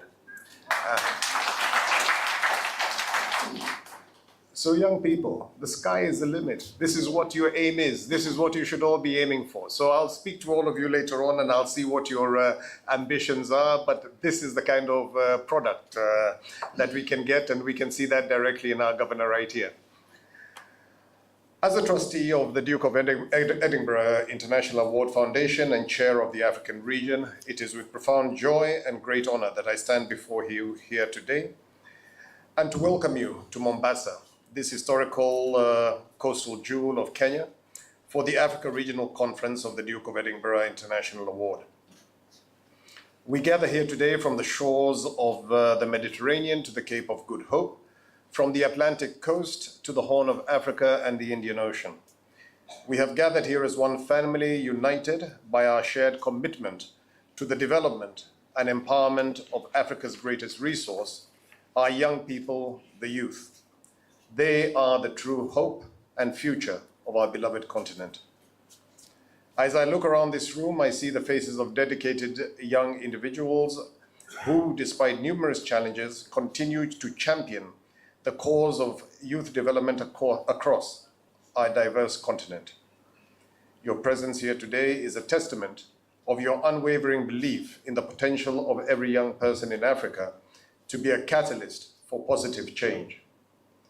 It is their time now to grasp and take over the mantle of leadership, and as such, the stewardship of our continent with their passion, innovation, and energy. This week-long journey we are about to embark on is more than just a conference. It is a convergence of minds, a sharing of experiences, and a forging of strategies that will shape the future of the award across Africa as champion for non-formal education and learning. From the workshops, focused labs, to the award in action, we have designed each moment to inspire and challenge and empower you. Let us, however, begin by acknowledging our reality with clarity and courage. Africa's youth population is projected to reach nearly 830 million by the year 2050, a startling reality. Being not just the youngest continent, but potentially the most dynamic workforce on the planet. Yet this demographic remains, and I emphasize, largely, number one, untapped, and secondly, constrained by systems that were not designed for the scale and speed of change that we now face. Ladies and gentlemen, we need to urgently refocus. Africa stands at a crucial crossroads. Our continent's trajectory will be determined by how well we prepare our youth for the challenges and opportunities of tomorrow. The award has proven to be a powerful vehicle for this preparation, instilling in young people, as we have seen, the values of perseverance, responsibility, and service, values that are deeply rooted in our African traditions. During this conference, we will explore how we can strengthen governance and operations, develop essential skills, create meaningful networks, and implement effective strategies for change. We will learn from each other's successes and challenges, and we will celebrate our achievements and confront obstacles with renewed determination. I am particularly excited about the rich cultural exchange that will unfold in the coming days. Mombasa is a blend of African, Arab, Asian, and European influences. This provides the perfect backdrop for our discussions, taking into consideration the wonderful diversity that exists within the award program. To our international guests, I say Karibu Kenya, welcome to Kenya. May you experience the warmth and hospitality Kenya is renowned for. To my fellow Kenyans, I say this is our moment to showcase the innovation, the resilience, and that defines our approach to the award that was established in Kenya 60 years ago in 1966 and is known locally as the President's Award Kenya. Let us engage fully in the sessions ahead. Let us speak openly, listen attentively, and collaborate effectively. Let us remember that every insight shared, every connection made, every plan developed here has a potential to transform young lives across the continent. In closing, I would like to express my, Money has been poured. I'm telling you. Our CEO said it's all about technology. Sometimes technology doesn't get to fail all of us. But anyway, I'm sure my voice is loud enough and we will be able to project. In closing, I would like to express my gratitude to our host country, Kenya, for their exceptional hospitality, and to all the dedicated officials, staff, and volunteers who have worked tirelessly to organize this event. Your commitment makes the vision to empower the youth and arm them with the requisite skills a reality. I wish you all a productive and transformative experience as we chart the way forward. Thank you very much. And can I at this stage can I at this stage invite the Governor of Mombasa to also give us his remarks. Thank you, Governor.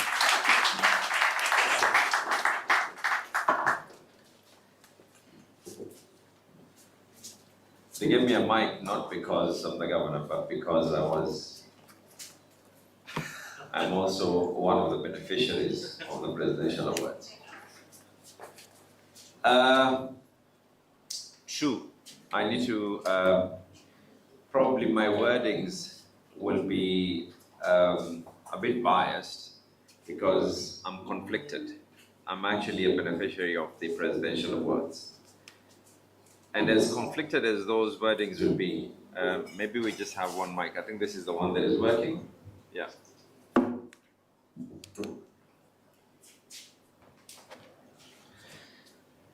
Yeah, good. All right. Thank you very much. Thank you. And as conflicted as those wordings will be, when the ABLE team, together with the CEO, came to see me in my other office in Nyali, I actually recalled quite a number of things.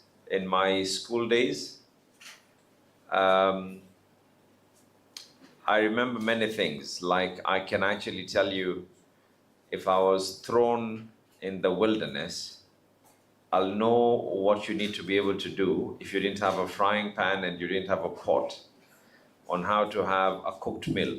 Some of these things can come in very handy. But more than that, one thing that is always stuck on me is that you now end up realizing and valuing the importance of teamwork, something that has stuck with me for the longest. When I was a member of parliament, there were 3 programs that we did. One of them was to look at those young people, especially who are in primary school, and we took them out on trips. I recall one of those trips was actually in Malindi, where we looked at the students who came in from poor backgrounds. We financed the whole thing, and I actually went with them. And it was not just Malindi, we went to Gede, and after Gede there was the Arabuko. And then we also had another program, which we called the A program. And what this basically did was we got together all the students who we knew had a potential of actually getting A's, and we put them in camps over the school holidays. And results spoke for themselves.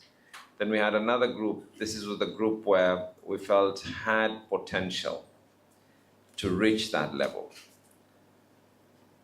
When we were sworn in to become the governor of Mombasa, I sold this vision to the Department of Education.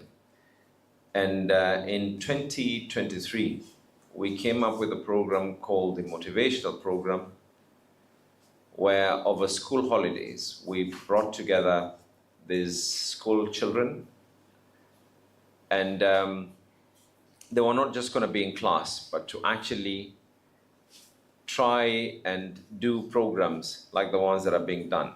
In 2023, we were able to do 10,365 students in Mombasa County.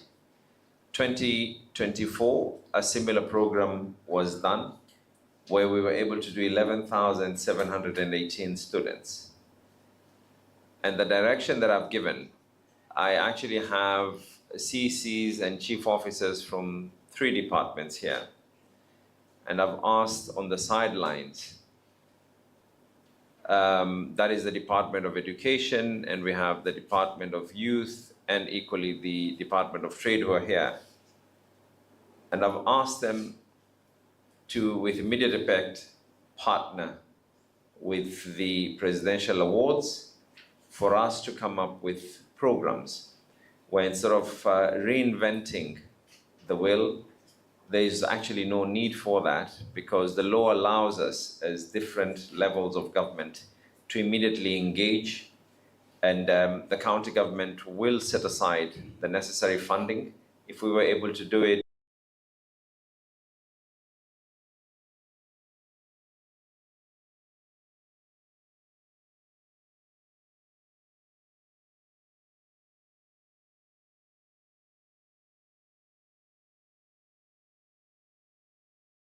economic times.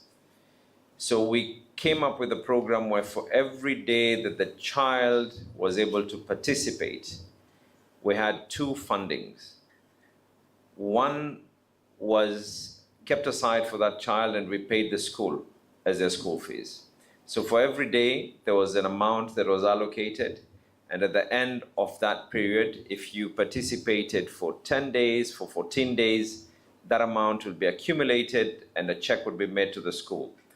Then on top of it as well, because it was not a night out kind of a thing, for every day that they would be able to come, so it does not become a burden on the parents, we set aside funding for the transport and the lunch. And it was enough for the child not to get spoiled, that we're giving them too much money. It was enough at least for them to be able to have a lunch and to use it as transport as well. And we were able to finance this for the 2 financial years. We had a discussion with the Ministry of Education where we did not want this program to actually end up being extra classes over the holidays, but actually the concept and the gist of it all was that we needed to be exactly like this, to teach them what is not necessarily taught in the curriculum, in the classes. And I've asked the teams to be here, to be able to sit down with the Presidential Awards team, the CEO, and I think with the blessings of the ministry, they will be able to come up with something that is going to be conducive for the young people of Mombasa. I know, once again, what this program can be able to do. It is not anything else, but it also gives you, and it's something that sticks with you forever. So you have our support. You can, and I'm hoping that when we are going to be able to launch this particular program for this year, Waziri, you'll be with us. And I think the representative of the Duke of Edinburgh as well. And George, I think you can also be with us. It'll be good for the young people, and all of you are invited for that. So with those very many words, I believe it will be my honor to invite my brother from another mother. We come from different political backgrounds, but have same agenda in mind. The CS, Salim, and I've been reminded by your PS that we have to say Mgala Mburia. Karibu sana.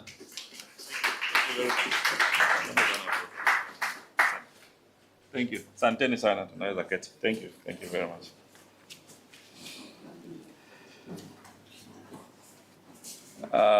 His Excellency Abdul Samad Sharif Nasir, the Governor of Mombasa County, the PS State Department of Youth Affairs, Fikirini Jacobs, the chair of the Africa Region and International Trustee for the Duke of Edinburgh, our brother Muhoho Kenyatta, who is our elder brother, the Secretary General of Duke of Edinburgh, Mr. Martin Brown, here present. Also, we have Deputy Minister, Deputy PS from Gambia, Lamin Kamara, in the Middle East, and also the PS, Deputy PS from Mauritius. Dignitaries here present, including the chair and also the senior board members, the CEO, all the other delegates from Africa, and of course, the youth, teachers and students here present. Good morning, everyone. Good morning. You know, when you are asking the governors to stand, I was a bit conflicted because I immediately thought I needed to stand also as a former governor for 2 terms. You know, so I just want to say that the governor here in Mombasa and the governor from, is it Ghana or Guinea? Yeah, just remember that I'm also a former governor, so you don't need to worry. Today we are gathered here on a very special mission, and I listened to the students and the youth giving us stories, and also the emeritus beneficiary of the President's Award, the governor of Mombasa. And I thought we really have to work together, and bringing this conference to Mombasa County and Kenya in particular is very special. As government of Kenya, we really want to thank all of you for coming to Kenya, but also to tell you it's not a coincidence. It's a deliberate move also by the government of Kenya to ensure that we are able to anchor the values of this President's Award to the entire region in terms of sharing experiences, in terms of sharing knowledge, and also in terms of seeing how we can, create and nurture a better future for our youth and children of Africa.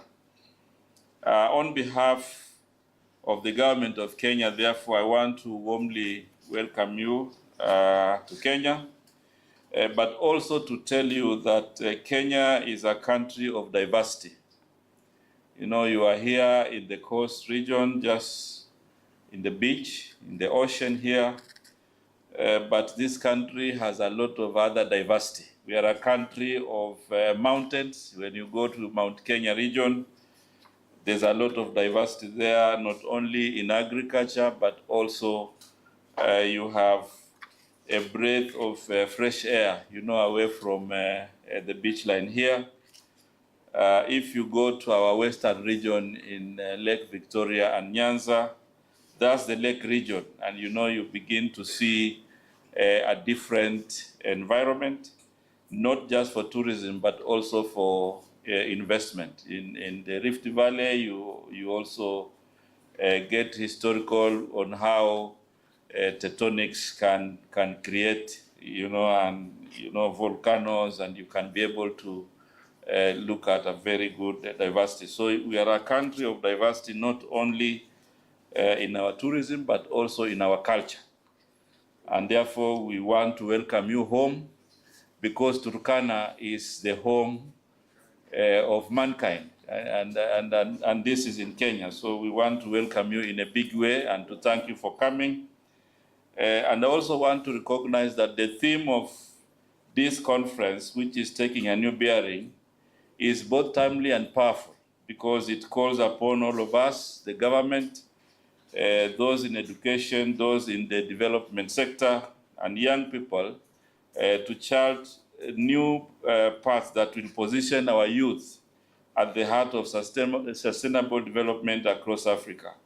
It's therefore a call for innovation, a call for reimagining youth engagement, and a call for expanding access to non-formal education as a critical tool for youth empowerment. In Kenya, the President's Award has become a beacon of opportunity and transformation for thousands of young people, with over 120,000 active participants and a growing presence in schools, tertiary institutions, and youth centers across the country. The President's Award scheme is an embodiment of our national commitment to holistic youth development. The award cultivates resilience, leadership, civic responsibility, physical awareness, and self-discipline, qualities that are vital in preparing young people for life, work, and citizenship in the 21st century. Ladies and gentlemen, this morning I'm also pleased to announce that His Excellency the President, Dr. William Samoei Ruto, as a patron of this award, has expressed unwavering support for the program. In recognition of its value, the holders of the gold certificate, the gold award certificate, and I hope, Governor, you got a gold. The holders of gold award certificate will now be accorded precedence in public service recruitment, training, and advancement opportunities in recognition of their demonstrated commitment to civic responsibility and leadership. I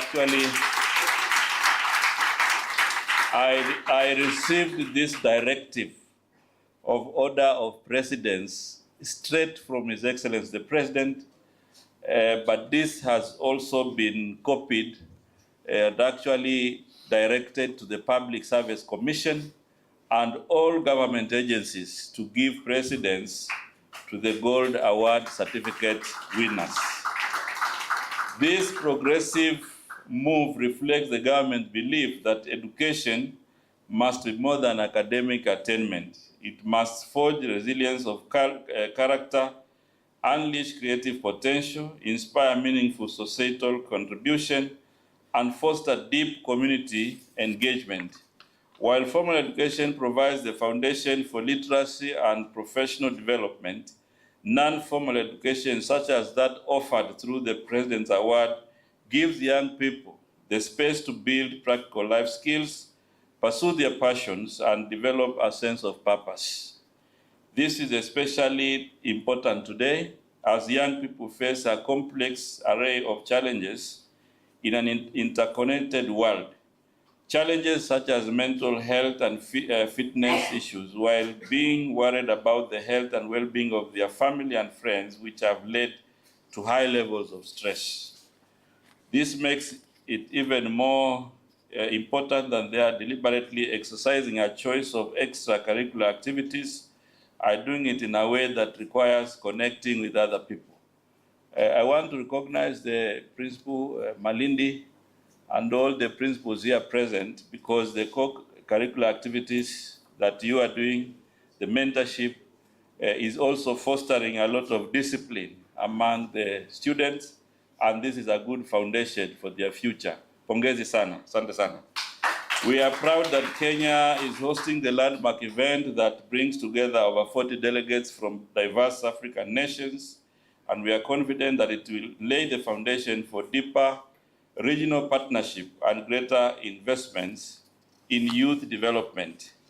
If you look at the profile of Africa, we have all been announced and recognized at the continent with the youngest population, which means that with greater investment from government, from non-government organizations and all partners, we'll be able to inspire the youth of Africa to be more progressive, and become the critical mass that is going to change our continent. Allow me to thank the Duke of Edinburgh International Award Foundation for its global leadership through expanding access to the award program and empowering our young people to be ready for the world. As we take a new bearing in the coming days, I challenge every government, every institution, and every partner represented here today to do the following. Number one, prioritize youth voice and partnership in policy making. Policy making should not just be an event, but should also be a process, where we engage young people.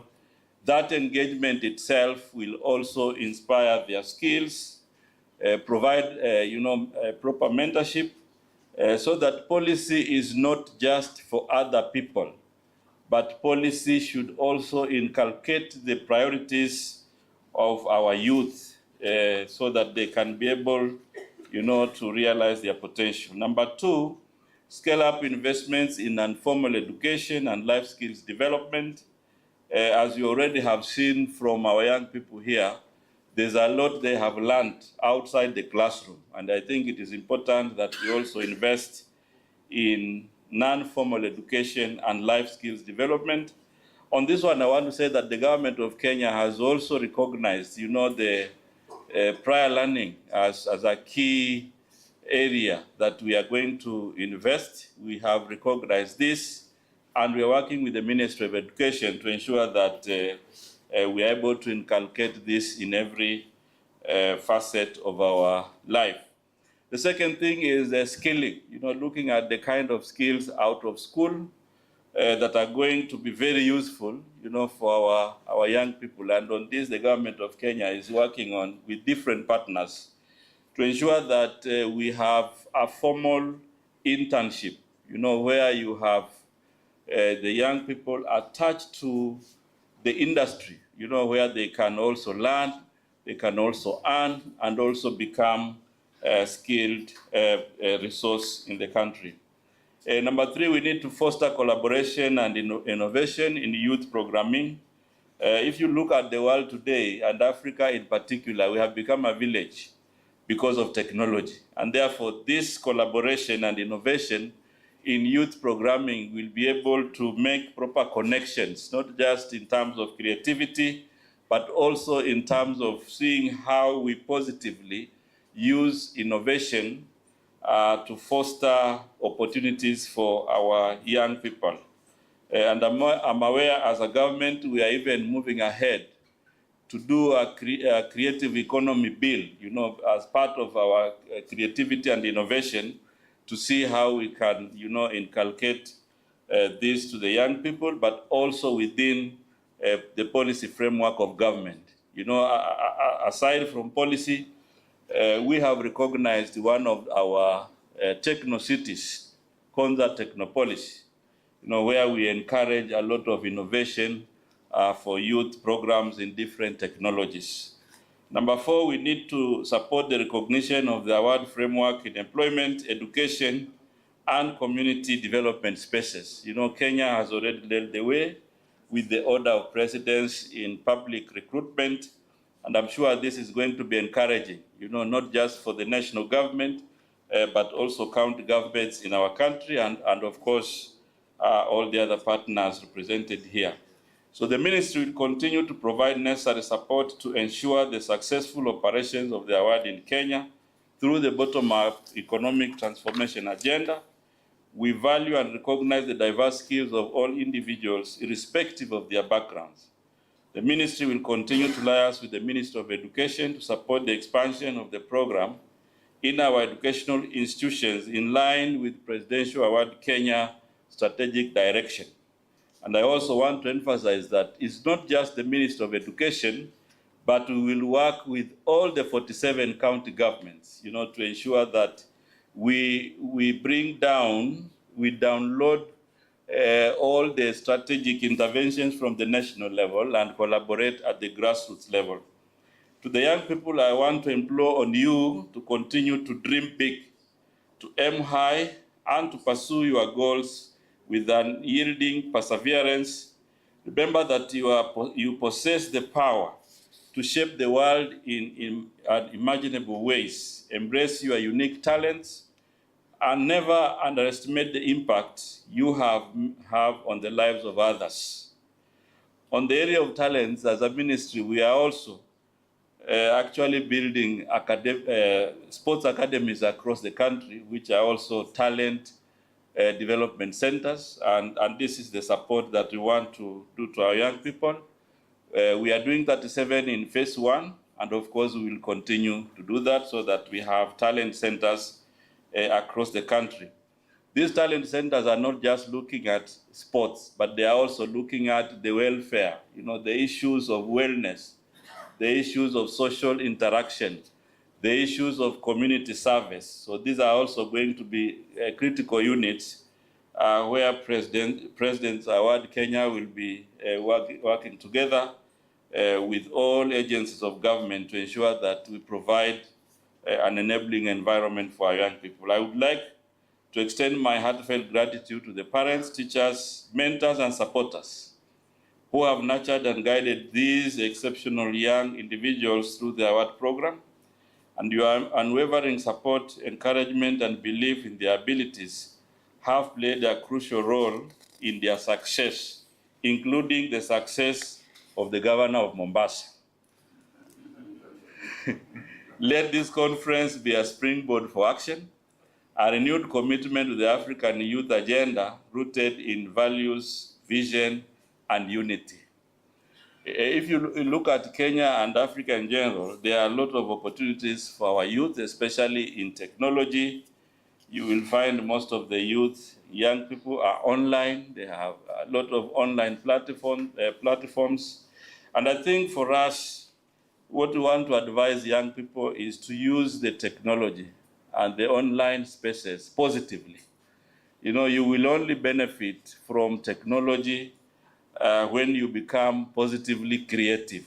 Not a situation where you use the online platform negatively and then you begin to ruin your profile at that level. When I listen to the young girl here, and those who spoke, the young people who spoke, they have passion and commitment on what they have learned. They have demonstrated that whatever they learned at that non-formal level has really been helping them to shape their future. Those are the kind of positive stories that we want to encourage. Those are the kind of positive stories that we would wish to pick and support. But in a situation where technology is used for negative energy, and when you put anything online, it goes to the entire world. Even if you meant it for one person, it goes to the entire world. And therefore, your profile is dented. I would like to take this opportunity to say that going forward, we will create an enabling environment in terms of policy, in terms of legislation, to ensure that youth can have an environment where they can realize their dreams and their potential. But the most important is use technology positively, not use technology to ruin your life. I know that our theme here is a new, looking at a new bearing. New bearing, it looks like we are moving in a new direction. That new direction will require us to look at issues of new skills. What are the new opportunities? What are the emerging challenges? And I'm sure the conference here will be able to center their discussion on seeing how they can unravel together this new bearing, looking at the kind of opportunities and challenges for the future. As government of Kenya, there has been a lot of investment in our youth.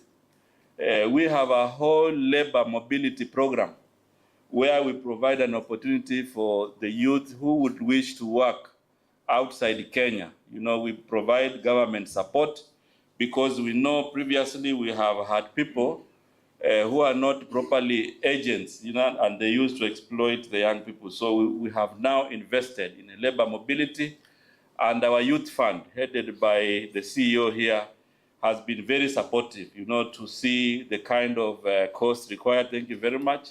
The kind of cost required, maybe medical and stipend, to ensure that our youth are properly guided. Within education, we have a robust investment on seeing how we can strengthen our higher education, but looking at the kind of skills. So we are investing a lot in technical vocational training, where we are also looking at how can we skill our youth. And of course, it will be important to mention that the mentorship program through presidential award is also a very critical facet of this investment. So as government, we will continue to work together. We'll continue to work with the partners. We will be open for discussion. We will be looking keenly at the report and the recommendations of this conference, and we will pick them so that we can be able to see how we can turn them into action. The PS Youth Affairs is not just youthful, he's a youth. He's a youth. And that is a clear demonstration of how His Excellency the President recognizes youth.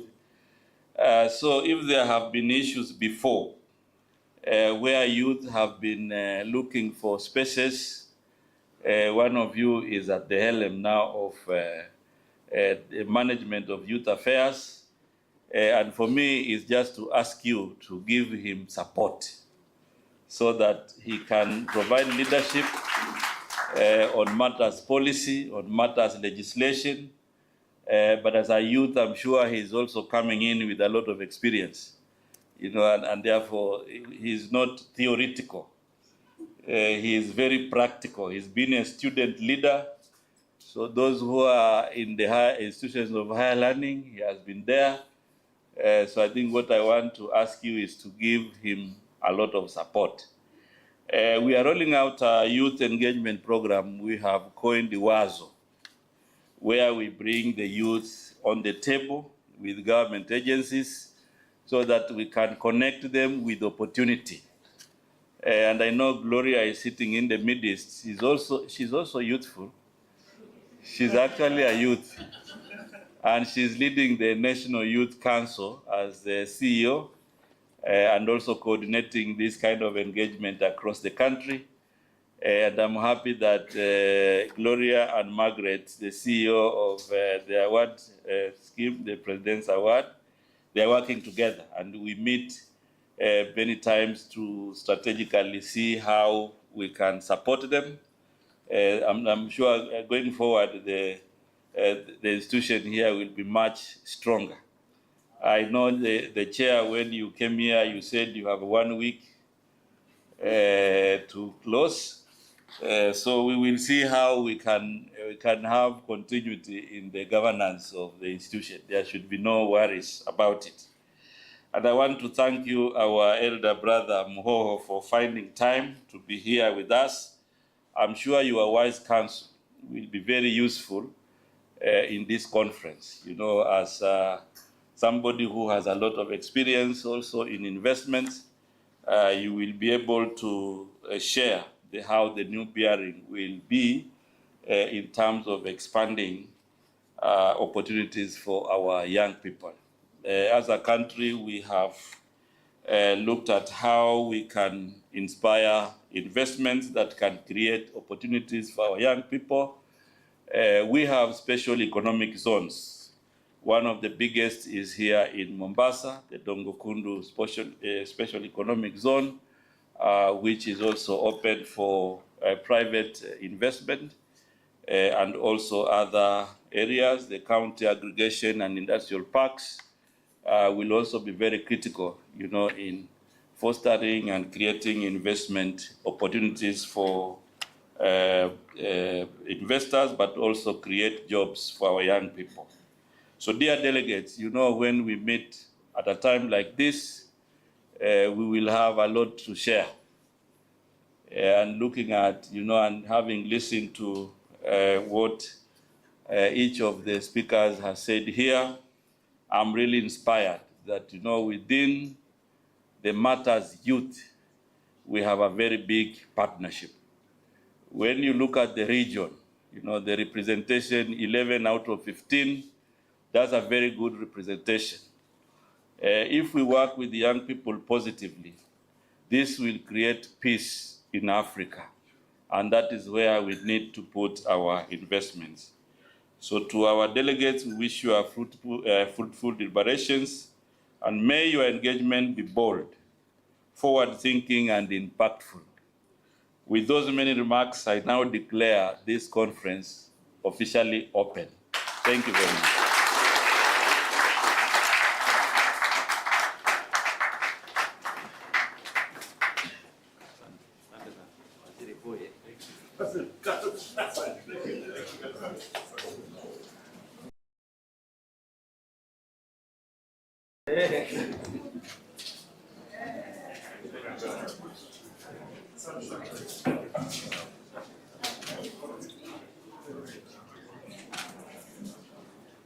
Thank you very much, Cabinet Secretary. We're very humbled by your words of counsel. To the African delegates, this morning it was raining, and in Kenya, if I'm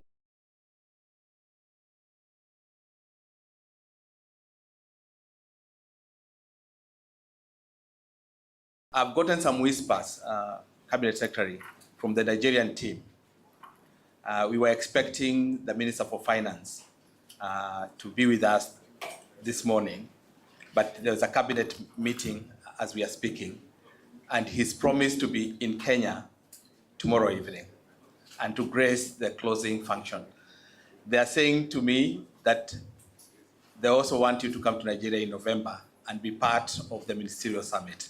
We'll be sharing more information with you. So thank you very much. With your permission, we want to ask a request for a photograph with the delegates and also with the people who have attended today. I will ask that the chairman, our chairman, Mr. Mho Kenyatta, to hold the guests a little bit to allow the rest of the visitors to do a formation. And once the formation is ready, we'll then walk you there. I was saying, Chairman, that you hold the visitors a bit, have some bit of bilaterals, and then we'll get everybody else out. We get right formation, and then we shall walk you there, and then we shall have a cup of tea, and then we shall release you. We know we are very busy. For the delegates, our conference will commence at 2 p.m. We'll go for break, and then, like you've been told, be in an appropriate attire to take the new bearing. Thank you very much.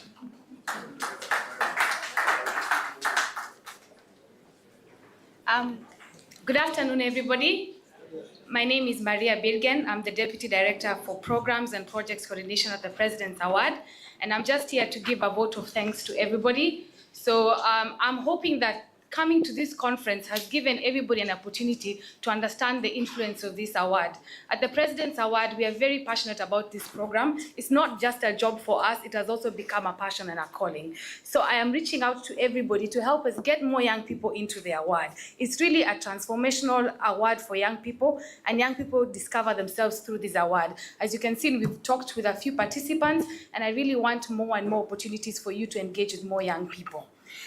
So I'll just give a quick vote of thanks. Distinguished guests, ladies and gentlemen, award leaders, principals, participants, and colleagues, good afternoon.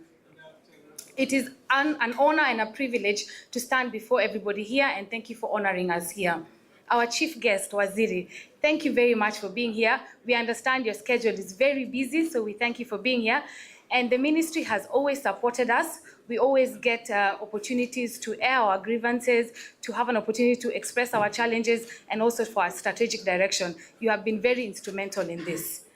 I would like to thank you, Governor. Governor, thank you very much. When we came into his office, the first thing he said is, I know the President's Award. He did not confuse it with presidential awards. So thank you very much. Yes, and he said he was a participant, and he actually had a very good grasp of what the award is. Thank you very much, and we had very good conversations on how we will engage young people outside the classroom and also engage them during their holidays. It's about keeping young people engaged and building their character. So thank you very much, Your Excellency. Our chairman, international trustee, and the chairman for Africa Regional Conference, the entire Kenya fraternity really thanks you, especially the award. You have really worked with the award for many years, and your passion continues. So we really appreciate you, and the greater award community. Sir, we really appreciate you for unwavering commitment to the award. I want to thank the Principal Secretary. He is a true representation of the youth. Also, he has had an amazing grasp of the award.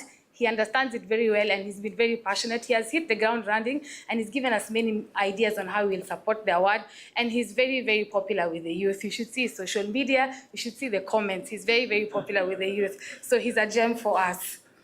Secretary General, thank you so much. Always honoring Kenya, always being part of Kenya's initiatives, and also thank you for challenging us to take the award to greater heights. I always draw a lot of passion for how you encourage us, especially the strategic direction of the award internationally, also in Africa. Our Board of Trustees.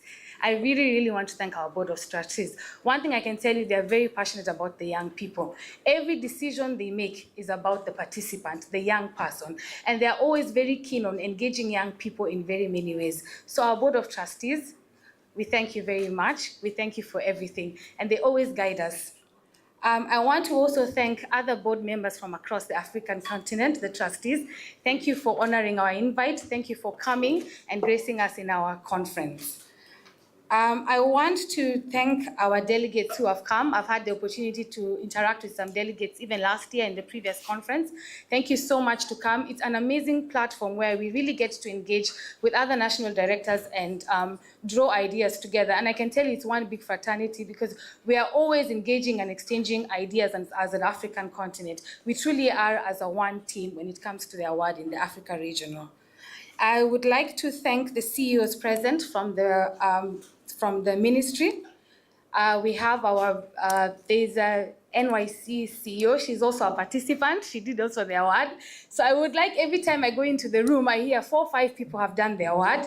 So we thank the CEOs from our ministry. Thank you for gracing us here today. Award leaders, we can never say enough thank you. The award leaders do this award and they run it on voluntary basis. They take time out of their 8 to 5 and they run the award 5 to 8. They run the award over the weekend, so thank you. Our principals play a very key role on how this award survives and the continuity. The buy-in from the principals has taken this award to greater heights. So I really, really want to thank our school principals. The next set of people I want to thank is our gold award holders who are standing here. They are our young volunteers who have made this conference possible through their support.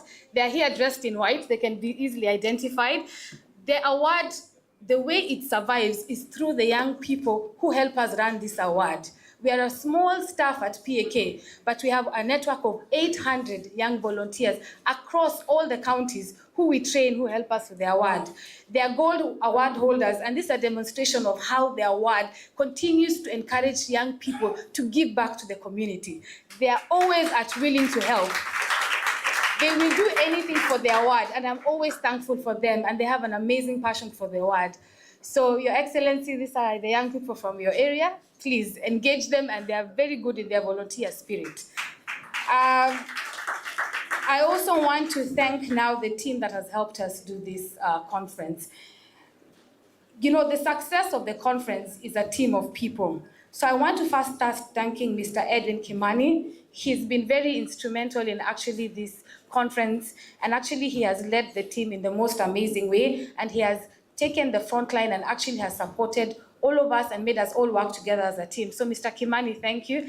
And he's very detailed to attention. So the success of this conference, we want to thank him. We want to also thank Ms. Joanne Waweru. She has spent sleepless nights helping us do this conference and leading the conference. So thank you very much. I really want to thank also our CEO, Ms. Margaret Kiogora. She's very, very ambitious, and her vision for the award is great.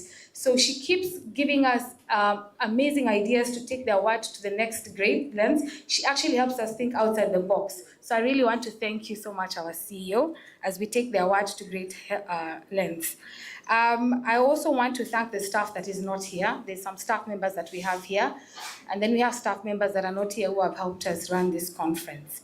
And then finally, I want to thank the incredible team, the technical team, the protocol officers, the hospitality, and the wonderful staff at Voyager. Thank you so much for supporting us and making sure everything runs smoothly, and also ensuring that their award is appreciated. For me, I want to take, this is not that a ceremony, but let's take it as we are sparking something new. Let's make this a movement for the President's Award and for the award in greater. So thank you, everybody. Karibu Mombasa County. Asanteni sana.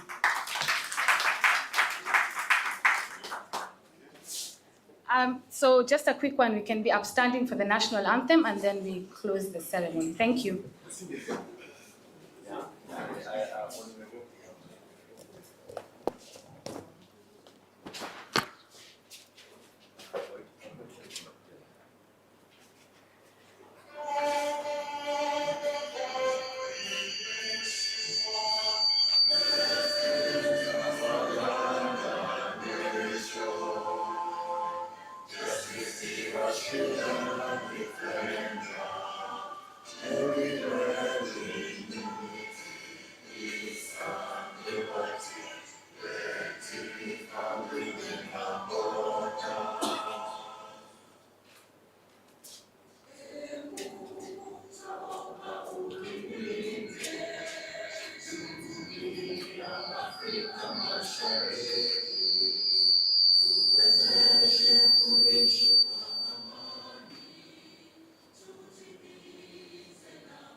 Umoja